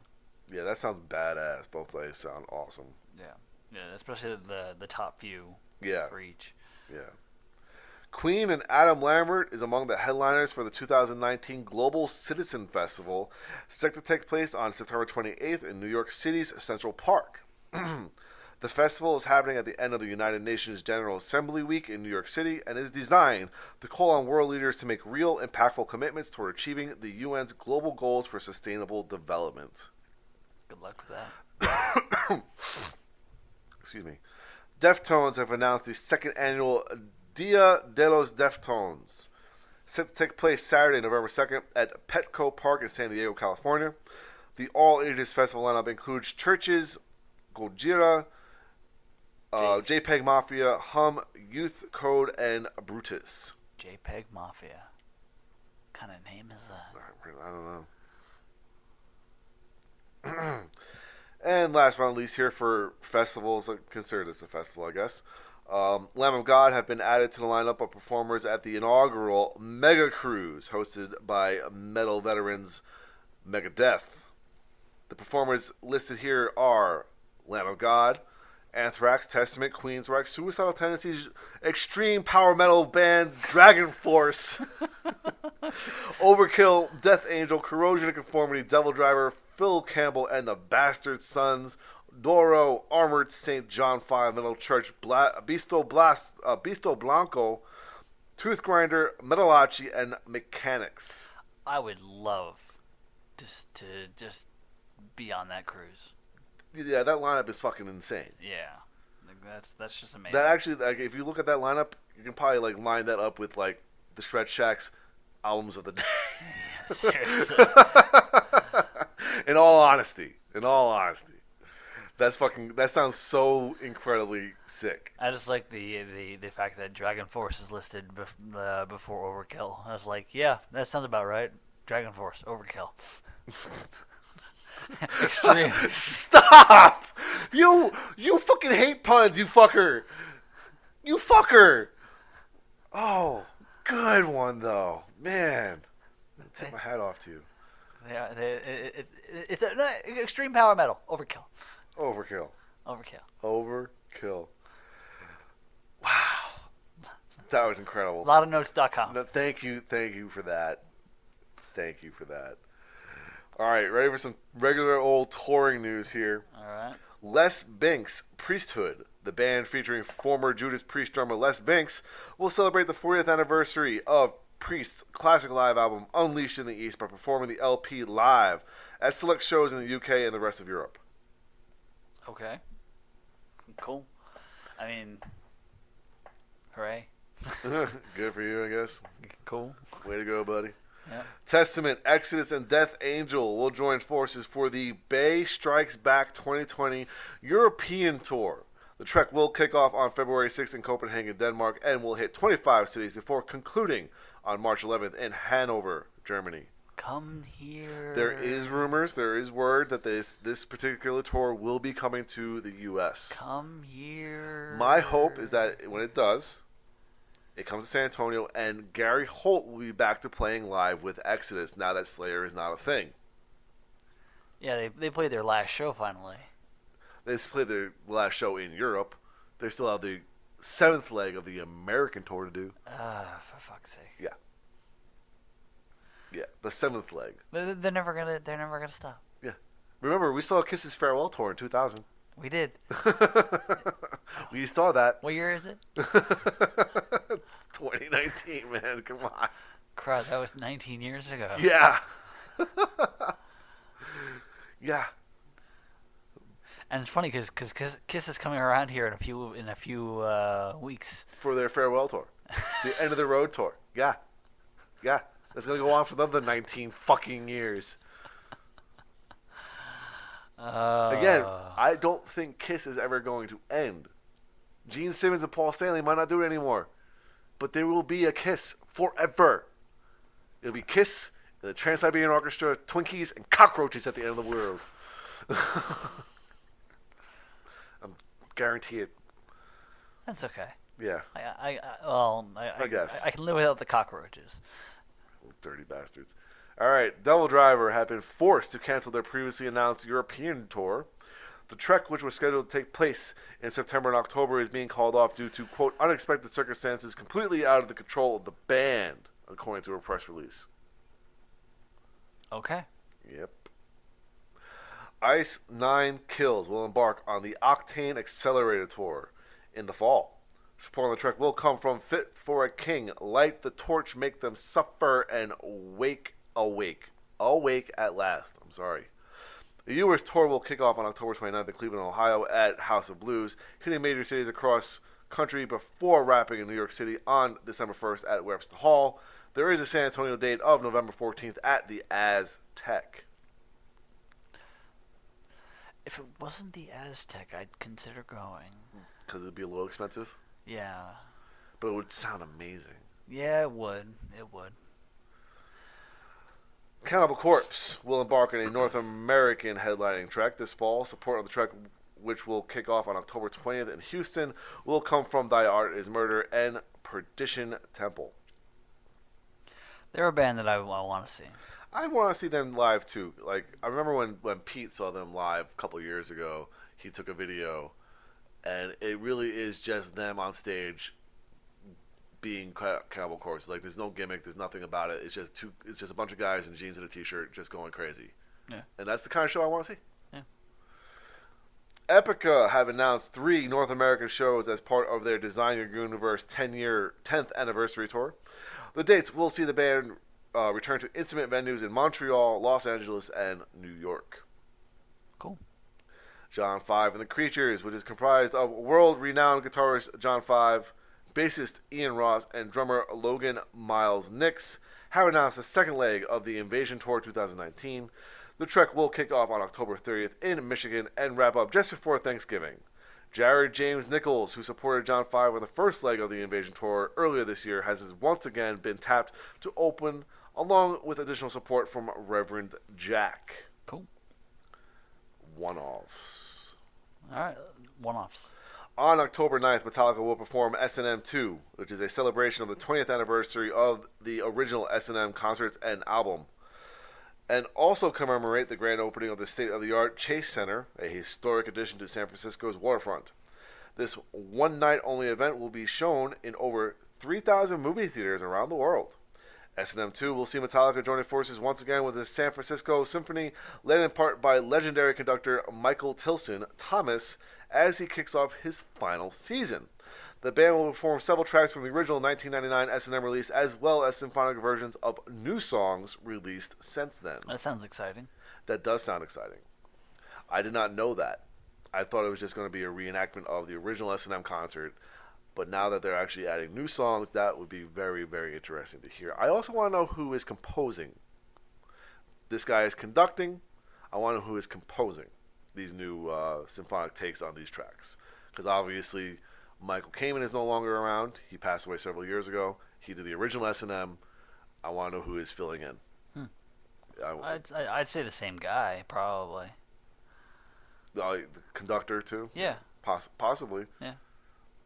I don't always associate conductors with composing because those two can be mutually exclusive. Yeah. I mean, I figured they would have mentioned it if they... True. Also very true. But who knows? Also very true. All right. Are you ready for the charts? As ready as I can. Yeah, as ready as you can. Just prepare yourself for disappointment here. All right. Number 1 is somebody called NF, and the album's called The Search. It's a new one. I don't know. What? Yeah, exactly. Uh-huh. Yeah, we might as well start making like I'm an old, out of touch person comments now because totally old and out of touch at this point. Number 2 is Chance the Rapper. He has a new one called The Big Day. Number 3 is number 6 collaborations project by Ed Sheeran. Number 4 is Billie Eilish, When We All Fall Asleep, Where Do We Go? And number 5 is, I don't know why this guy's still a thing, Chris fucking Brown, Indigo. Yeah, you can not mention him from now on. Yeah, we can just talk about anybody else. But yeah, well, not anybody else. There's a lot of people I don't want to talk about. Yeah. But he's one of them. Yeah, he's pretty high up on that list. Anyway, number 20, still in the top 20, is the Bohemian Rhapsody soundtrack. Make a little bit of a downslide from 19. Not huge. It's still going to be up there forever, probably. Oh, a new record out, allegedly new, is Dave's Picks, Volume 31, Uptown Theater, Chicago, Illinois, December 3rd, 1979, by the Grateful Dead. New release. Yeah, they always have, like, a new live thing come out. It's always charts high the first week and then disappears. Yeah. So... Okay, Elton John's Diamonds is at 30. 30. The Dirty 30. Greatest Hits. The regular, plain old Greatest Hits by Queen is a re-entry into the charts at number 44. Wow. 44. We got some soundtracks here from The Greatest Showman and The Lion King. Not a surprise. Creedence, Best of, 56. Bob Marley, Best of, 57. Okay. While you're doing that, you know what I saw a T-shirt of the other day? What's that? The code to get to Mike Tyson and Punch Out. It was just like you have passwords. Yeah. It was just the code. Nice. That was it. I was like, I want that. I don't know why. The Beatles 1 is at number 71. That sounds pretty awesome, though. I'll fucking take it. Up, up, down, down, left, right. Abbey Road is at number 90. Rumors, Fleetwood Mac is at number 93. Back in Black is at number 95. Yep. Guns N' Roses Greatest Hits 103. Eagles Greatest Hits 111. Scrolling. Michael Jackson 121. Red Hot Chili Peppers Greatest Hits 124. The Stranger Things soundtrack is a re-entry. This is the season 3 soundtrack, not on the charts last week. Back on it at 131. Mm-hmm. Elvis Presley. The Essential Elvis Presley is a re-entry at 138. That's a band I would like to have Volbeat cover, or artist I would like to have Volbeat cover on that album I want. That would be pretty fun. Mothership, Led Zeppelin is at 151. A Decade of Destruction, Five Finger Death Punch at 154. Nevermind, Nirvana, 168. Greatest Hits, Bon Jovi, 175. Greatest Hits, 1, 2, and 3 by Queen is at 183. Greatest Hits, Motley Crue, 184. Honk by the Rolling Stones, 186. Self-titled Sublime album, 188. Thriller,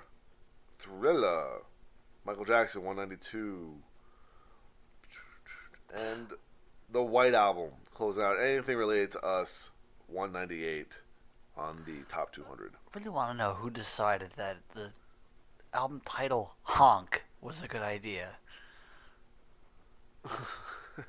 It was just Keith Richards blowing his nose. Great! If he can still blow his nose, for fuck's sake. He might, I mean, if he still even has a nose, that might just be deteriorated from all that cocaine use. You can just go up to him and go, moosh. You don't have a septum anymore. All right, top 25, hard rock, ready? Yeah, go for it. Number 25 is a re-entry, Toxicity, System of a Down. Number 24 is the new record, Human Target by Thy Art Is Murder. Number 23 is Eclipse by Wolves at the Gate. That is a new album. Number 22 is a re-entry, Rage Against the Machine, self-titled. Ooh, wow. Number 21, 1X, 3 Days Grace. Number 20, Zeppelin 4. Number 19, All the Right Reasons, Nickelback. Number 18, Meteora, Linkin Park. Number 17, Experience Hendrix, The Best of Jimi Hendrix by Jimi Hendrix. Featuring Jimi Hendrix. Featuring Jimi Hendrix, produced by Jimi Hendrix, written by Jimi Hendrix. He totally roomed the shit out of it. Wow. You know it. Anyway, number 16 is Live at the Artist's Den, Soundgarden, new record. Number 16. Right on. Number 15 is the Greatest Hits by Three Doors Down. 14, Greatest Hits, Foo Fighters. 13, Greatest Hits, Def Leppard. Number 12 is Metallica, Black Album. 11 is Aerosmith's Greatest Hits. Number 10 is Linkin Park, Hyper Theory. Number 9 is Greatest Hits of Motley Crue. Number 8 is Greatest Hits of Queen, the Platinum Collection, 1, 2, and 3. Number 7 is Bon Jovi's Greatest Hits. Number 6 is A Decade of Destruction by Five Finger Death Punch. Number 5 is Mothership, Led Zeppelin. 4, Greatest Hits, Guns N' Roses. 3, Back in Black. And, of course, number 2, Greatest Hits, Queen. And number 1, Bohemian Rhapsody soundtrack, Queen. Yeah, so not much has changed. Not much has changed. It's going to be interesting. Next week, maybe we'll see some Volbeat. Maybe we'll see some Tool with the streaming. And then, of course, the week after that, we'll have some Slipknot. I'm sure they'll debut at number 1, if not number 1, very high up on the charts. For the hard rock charts, obviously, not the top 200. Yeah. But with that said, if they are in the number 1 spot in the hard rock charts, that will put them in the top 20 of the 200. Yeah. So we will see how that shakes out in a couple weeks. All right. So I pulled up our discussion point for the week. Sweet. It is the 33 albums that debunk the sophomore slump. Like it. Okay. And I looked at the first one, which is definitely good. Alice in Chains, Dirt. Yeah. Yeah. I don't think they released a bad album, period, so there's no slump regardless. No. Sophomore, fucking junior year, senior year. No. They're on it all the time. Yeah. I feel it was an even better album than Facelift. It might be, as far as their full albums go, it might be their best. I would have to possibly agree with that. I have to go. Yeah. It's one band that we could possibly do a discography, a 10-word review on. Yeah, it depends on how well Pat and Reese know the discography. They True. may not be big fans themselves. I don't know. So let's go on to the next Go one. outside their comfort zone a little bit, whatever. This one's definitely up there. Anthrax, Spreading the Disease. Yeah. That is the first Anthrax album I ever owned. You bought it for me. And Because that's how we fucking roll. yeah, and it's a fucking amazing album, and it definitely improves on their formula that they started with the initial album.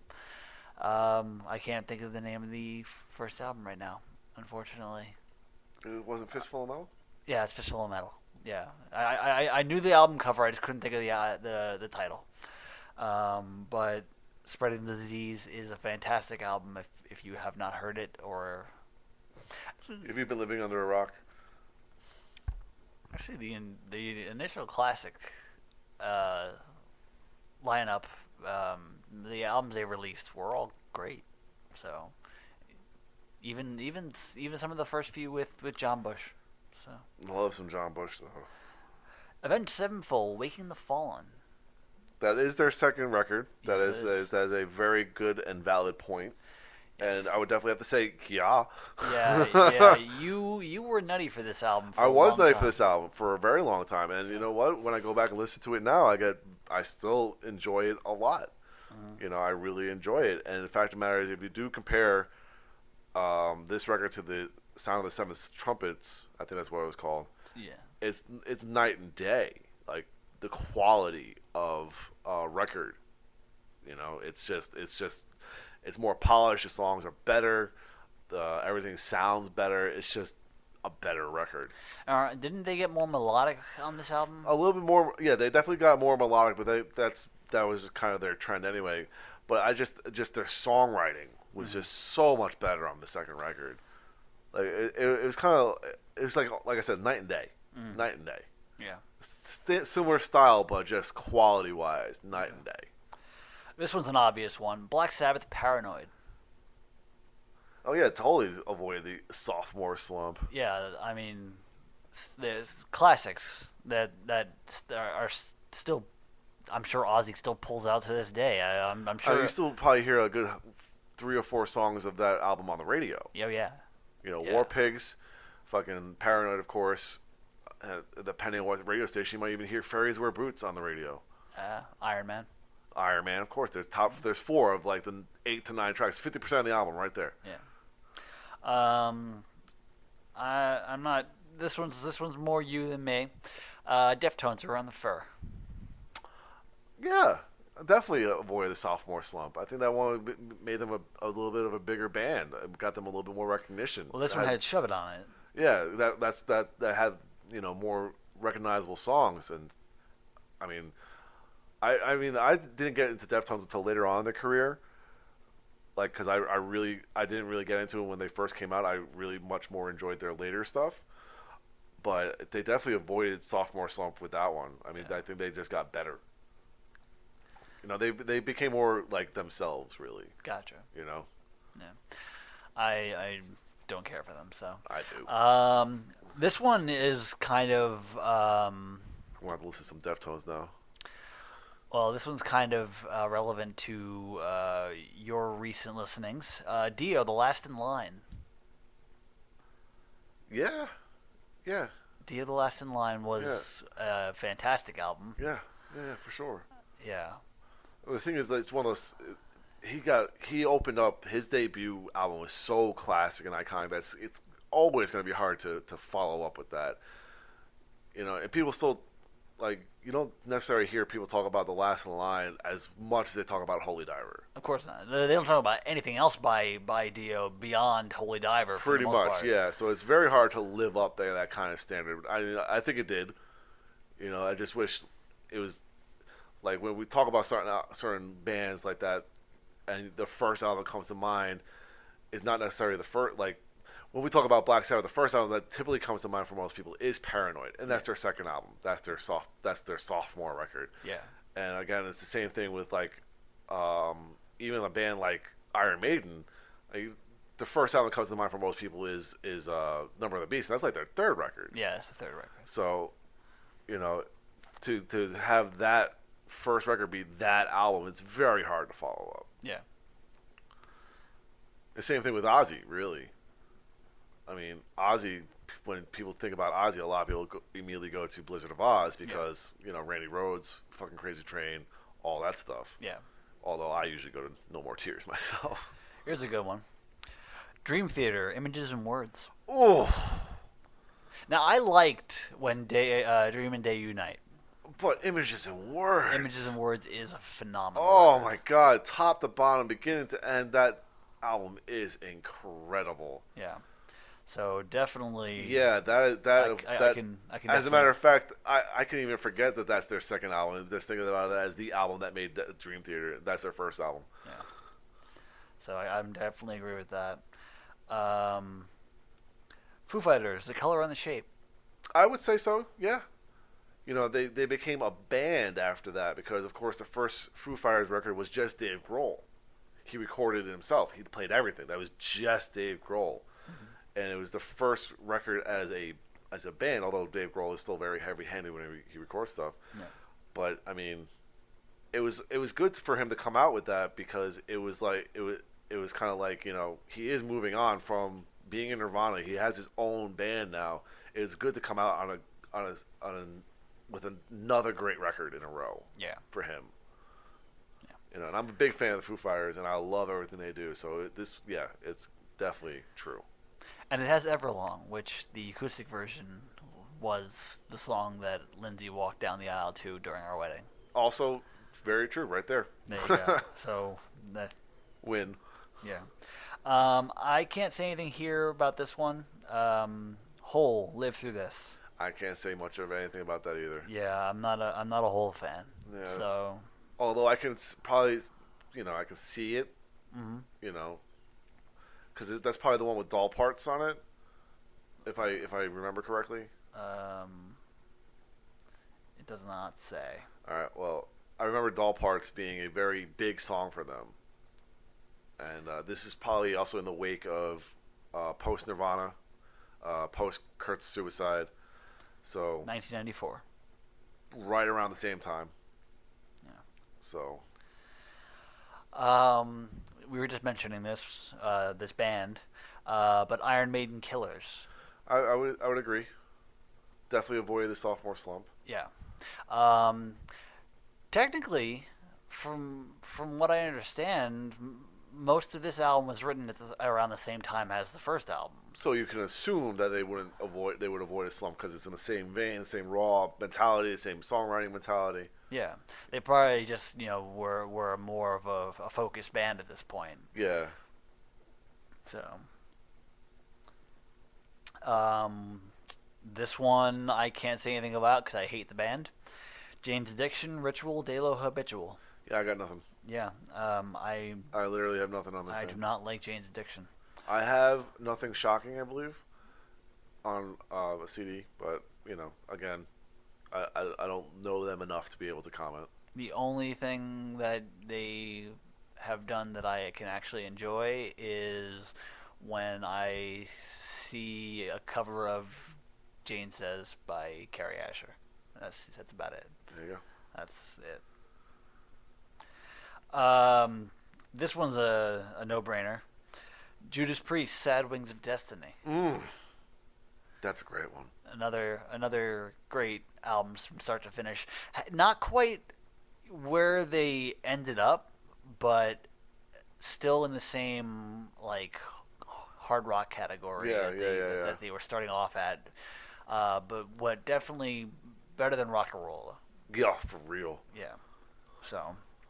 I mean, I like Rock and Roll, but Sad Wings of Destiny definitely trumps it 100%. This next one is more you than me, even though I do have the album. Killswitch Engage, Alive or Just Breathing. Oh, God. Yeah, because their first one, I think it was a self-titled one.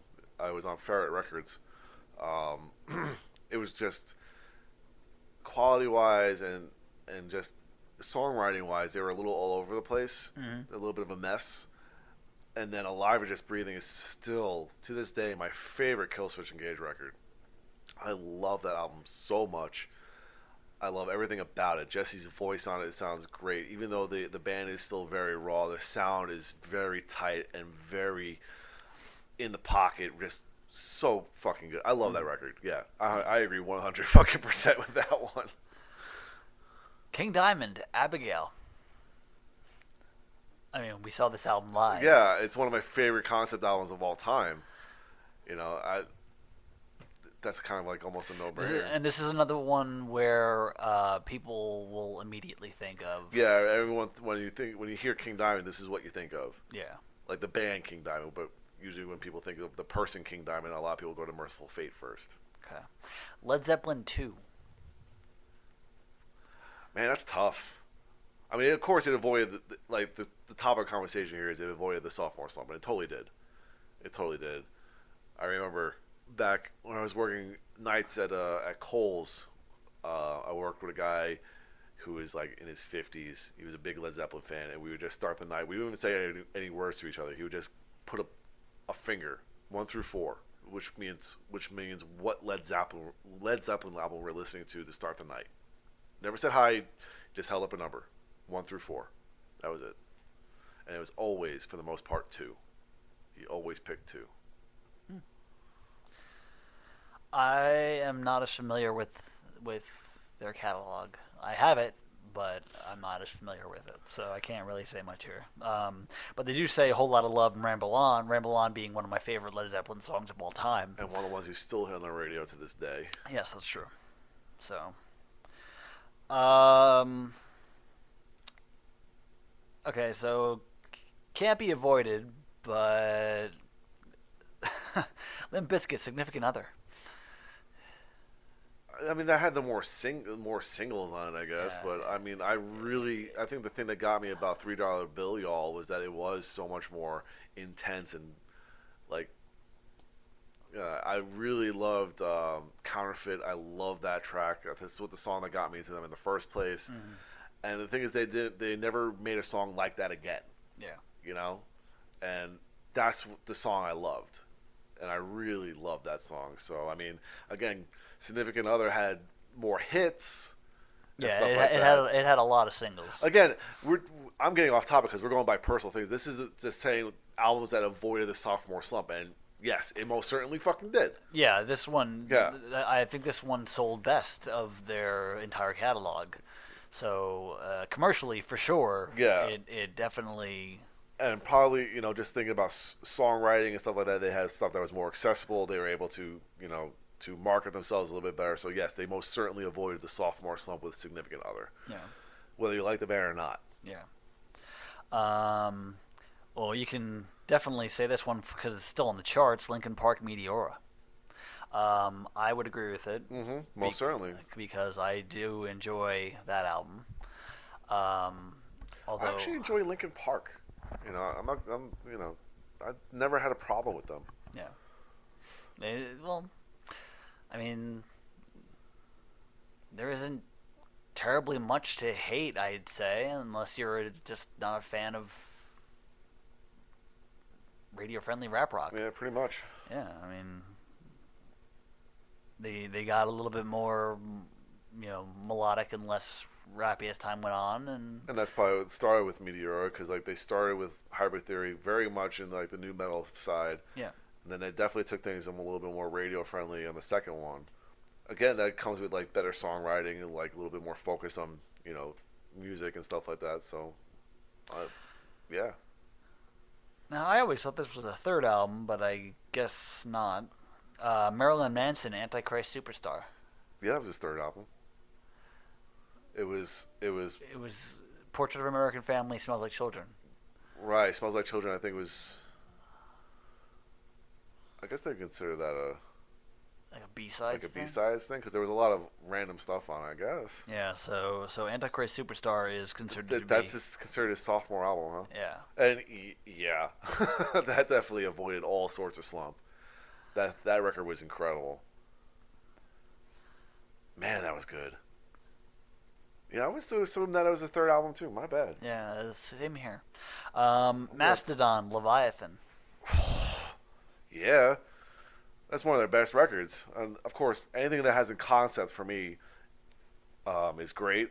But when you do a concept album as your sophomore fucking record, that avoids all sorts of slump, I think.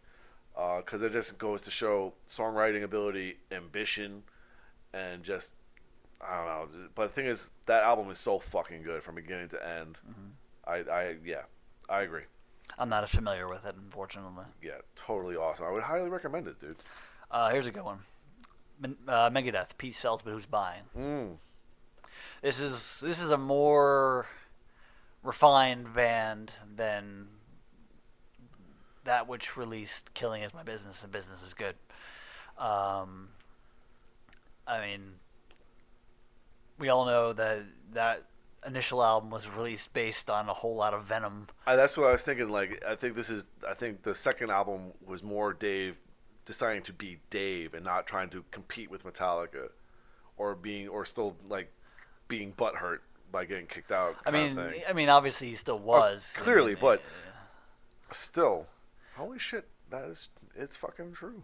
What? I did discography for Marilyn Manson here. Portrait of American Family, 1994, and then Antichrist Superstar is his second fucking record. Yeah.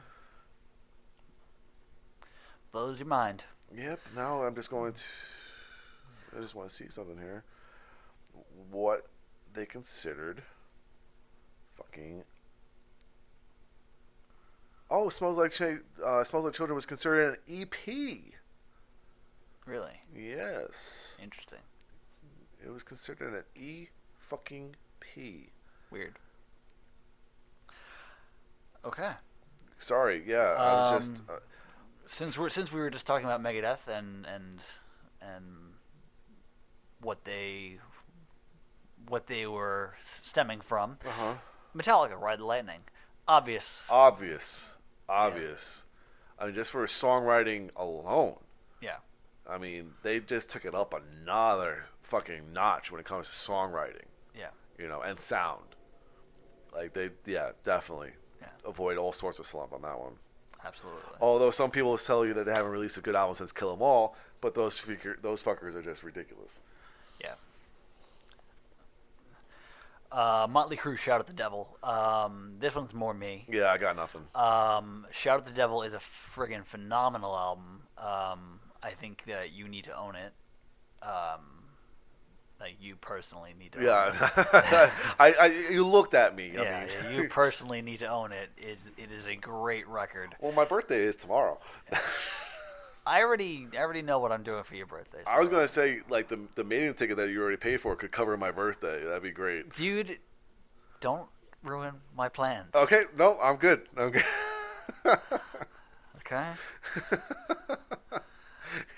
Anyway, Shout at the Devil is a phenomenal record. Obviously, the title track, Looks That Kill, Too Young to Fall in Love, the cover of Helter Skelter. I was gonna say, this is, like we talked about before, this is the first album that people think about when you think about Motley Crue. Yeah, and this is them at their heaviest. Before they became radio friendly, but they were less raw and more refined. Better songwriting. Yeah. I think that has a lot to do with second albums. Like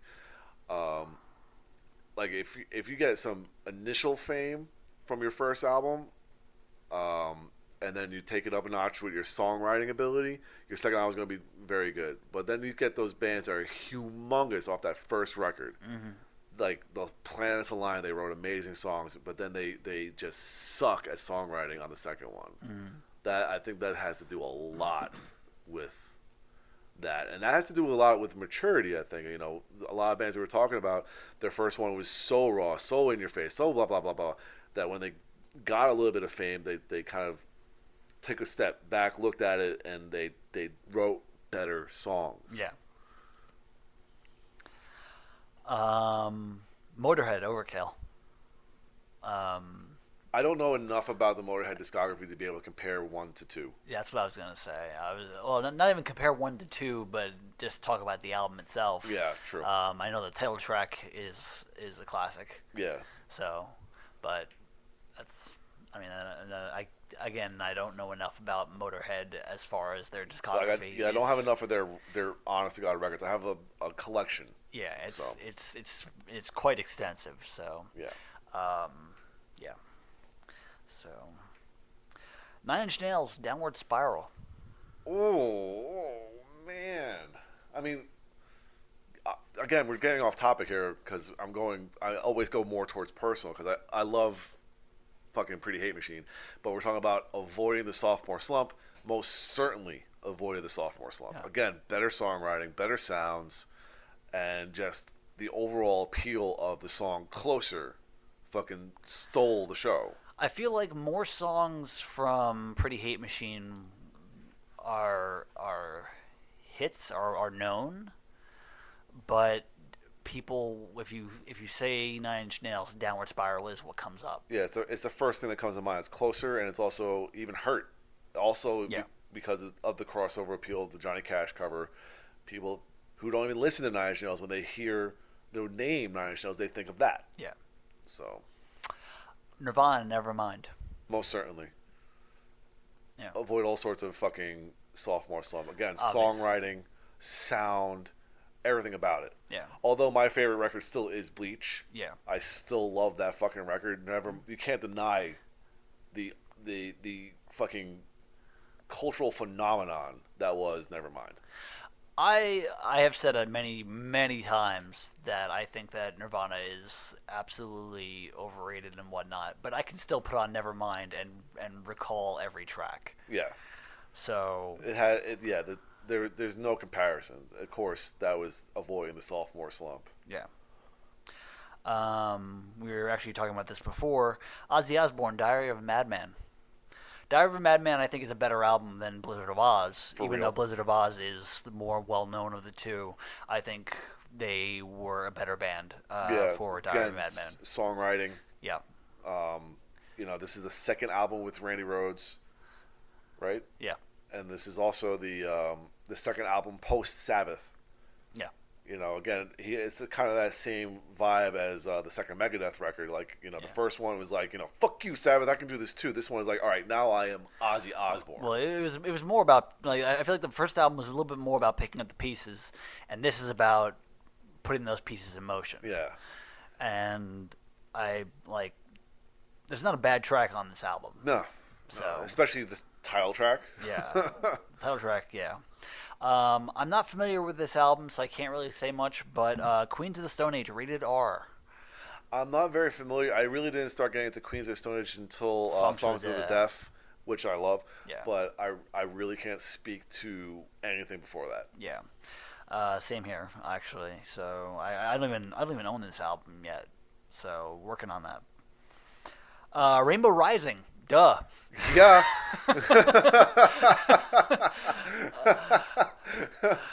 Duh. Are you going to try and insinuate that anything that Rainbow did with Ryan James Dio was bad? Like, what? I mean, this is one of those albums. This album was 6 songs long, and it was amazing from start to finish. Yeah, Stargazer alone. Okay. Yeah, even the ones that like are less memorable are still good. Yeah, there's no fuck, dude. I love that fucking record. It's better. It's even better than the first one. Yeah, for sure. From start to finish, fantastic. That album. is just a band of really talented people hitting their fucking stride. Here's one I'm not keen on: Slipknot, Iowa. You know what? The thing is, like, at the time it came out, I did not particularly like it. Mm-hmm. I had to listen to it a couple times afterwards, and of course, I love it now. And the thing is, a lot of people consider that to be the band's heaviest fucking record. This is the one, like, it was even heavier than self-titled. It was more in your face. It was more raw. It was more, abrasive. Yeah. And I think. This is where they kind of solidify themselves as a heavy metal band, not just a fucking new metal band, because they had a lot of the rap rock and on the self-titled one, but this one was more almost an extreme version of Slipknot, so to speak. Again, I like it more now than I did when it first came out, but so I can see where they come with that. I can see that. Yeah, actually, it says oftentimes metal bands make missteps after a successful first album, assuming the best way to follow things up is to water down their sound for a wider audience. Slipknot saw right past this flaw, and for their second record, they would go and release Iowa, arguably their heaviest and most aggressive album of all time. Exactly what I just said.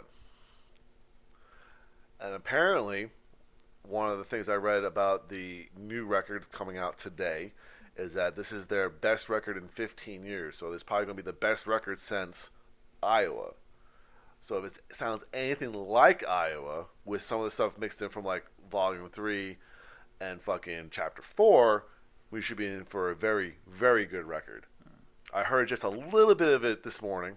As I was leaving work, one of the guys was listening to it on his phone. And just from the first track to the second track, I was already into it. There was a lot of head bopping. There was a lot of stuff I was liking about it. It's going to be really good to be able to listen to it in my car and on my headphones. I don't have much to say about this one, or much of anything at all. Smashing Pumpkins' Siamese Dream. I'm not very familiar with whatever their first album would be, because I don't know what it is. But Siamese Dream was a huge record for them. Again, probably songwriting, having to do a lot with songwriting. There's still songs from that record that are played today on the radio. I mean, think about what you will about Smashing Pumpkins. They were a huge fucking band. Yeah. You know, and probably for good reason. Yeah. I have nothing to say.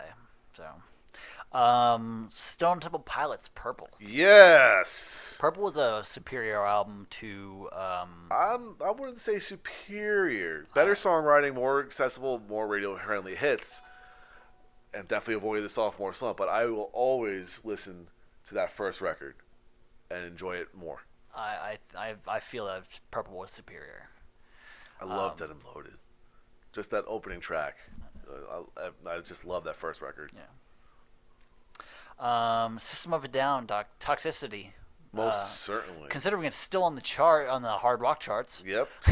Yep. Yeah, we just talked about it. That and the fact that, you know, when even like people who are not particularly, who might not be fans of System of a Down, the first thing that people think of when they hear System of a Down is Chop Suey.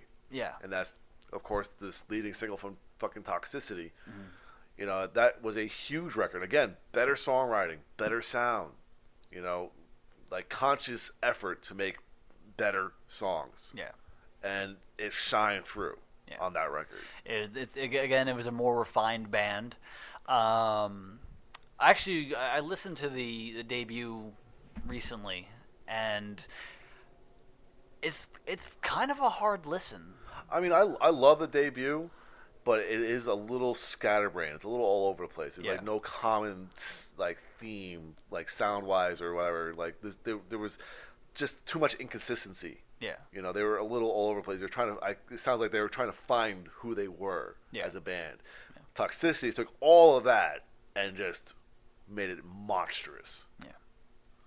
And here is the final one, Tool, Anima.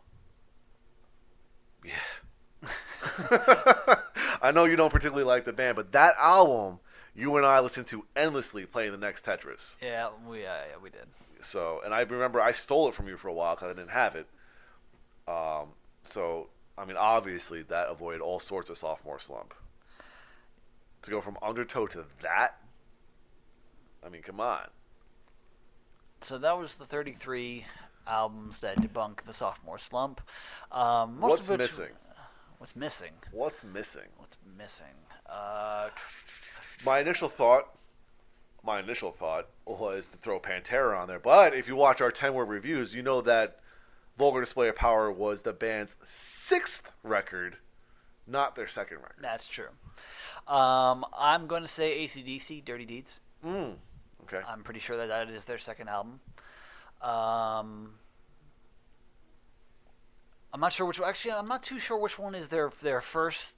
Like, I know that High Voltage / TNT is their first. It's a matter of where it was released. That's the issue. Oh, okay.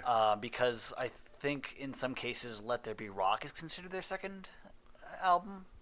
But I'm fairly certain that Dirty Deeds was supposed to be the 2nd album. And that album is great. That is some great hard rock.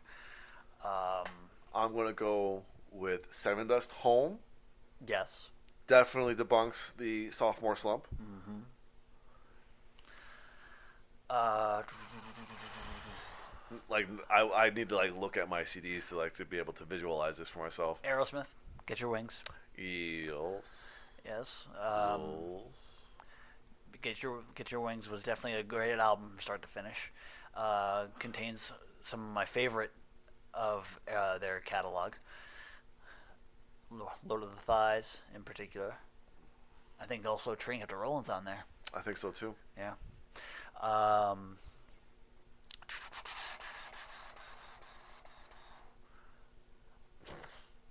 Yeah. Okay, like now that I'm thinking about it. I'm running through my CD collection in my head, trying to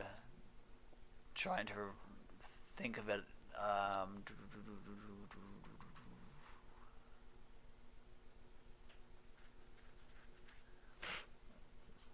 What? I can't think of anything off the top of my head. Yeah. Oh, I would probably have to say. I'd have to look it up. And make sure it's the second one. Symphony X Damnation Game. Damnation, as far as quality of songs, they definitely improved after a single album. Their first album was with a different singer, and it was them kind of finding their place. Damnation Game kind of hit home. So. Just double checking. What? Yes. Okay. Tesseract, their second album, Altered State, was definitely avoiding any kind of sophomore slump. But actually, I think that was the album, at least for me, that got me very much into them. And like that album was almost like perfection as far as songwriting and whatnot goes. And again, just like you were saying, this is an album that featured a new singer. Mm. So they replaced their old singer and they got a new one. And again, avoid all sorts of sophomore slump as far as I'm concerned. Nightwish, Oceanborn. Mm-hmm. Mm-hmm. We said I said in the 10-word reviews for Nightwish that I believe that this is possibly their best album ever, overall, over everything. Mm-hmm. It just has so many great tracks to it. And it's kind of before they went a little bit more radio friendly, so it still has a little bit of heaviness, a little bit more raw than anything else. But it's not that first album. Like the male vocals were pretty jarring. Right. Yeah. So. Oh yeah, that's right. Yeah. Yeah. So. Yeah. Opeth, Morning Rise, is their second record, Void the Sophomore Slump. I'm not as familiar with their early catalog. I was trying to look up what I wrote in my 10-word review, but I remember I wrote it down by hand. Mm-hmm. But I think I remember saying that Orchid was a little all over the place. This Morning Rise took it and kind of gave it direction. Mm-hmm. Still the same style, but again, focus, better songwriting, something like that. Yeah. But yeah, definitely up there as far as avoiding sophomore slumps. Damn, I cannot wait for that album. What album? The new Opeth record. Oh. I listened to one of the songs on vacation in both versions, Swedish and English, and it's just fucking awesome. Yeah. I just love the fact that also on their Wikipedia page, they are no longer referred to as a death metal band. They are a Swedish-based progressive metal band. I fucking love it. Very nice. Fucking love it. All right. Okay. Other discographies. Yeah, it was a little hard to. Yeah, without visualizing it. Yeah. Again, I'd have to go through my catalog, my CDs one by one. Again, a lot of this would also be personal preference. I think so too. I would say, the second Blaze Bailey album, I think is awesome. Yeah. You know, it comes down to some of the bands that we talked about on that list are very much more commercial bands and not so much underground bands, where like the success of the album financially was probably more along the lines of what they were thinking of as avoiding the sophomore slump. You know. Yeah. You could say the same thing for Iced Earth. True. Yeah. Yeah. Night of the Storm Rider, a concept album as their second one. Definitely took everything that they had in the first album and kicked it up a notch. So. Yeah. Again, I think we're getting to the point of personal preference here. Yeah. Instead of looking at it as a whole, and you know. So I think we'll call it there then. It's not a bad idea. Because Warrior needs food. I actually need food badly. Yes, I do too. So, until next time, I'm Dan Mack. And this is Chris Mack. And we are the Slime.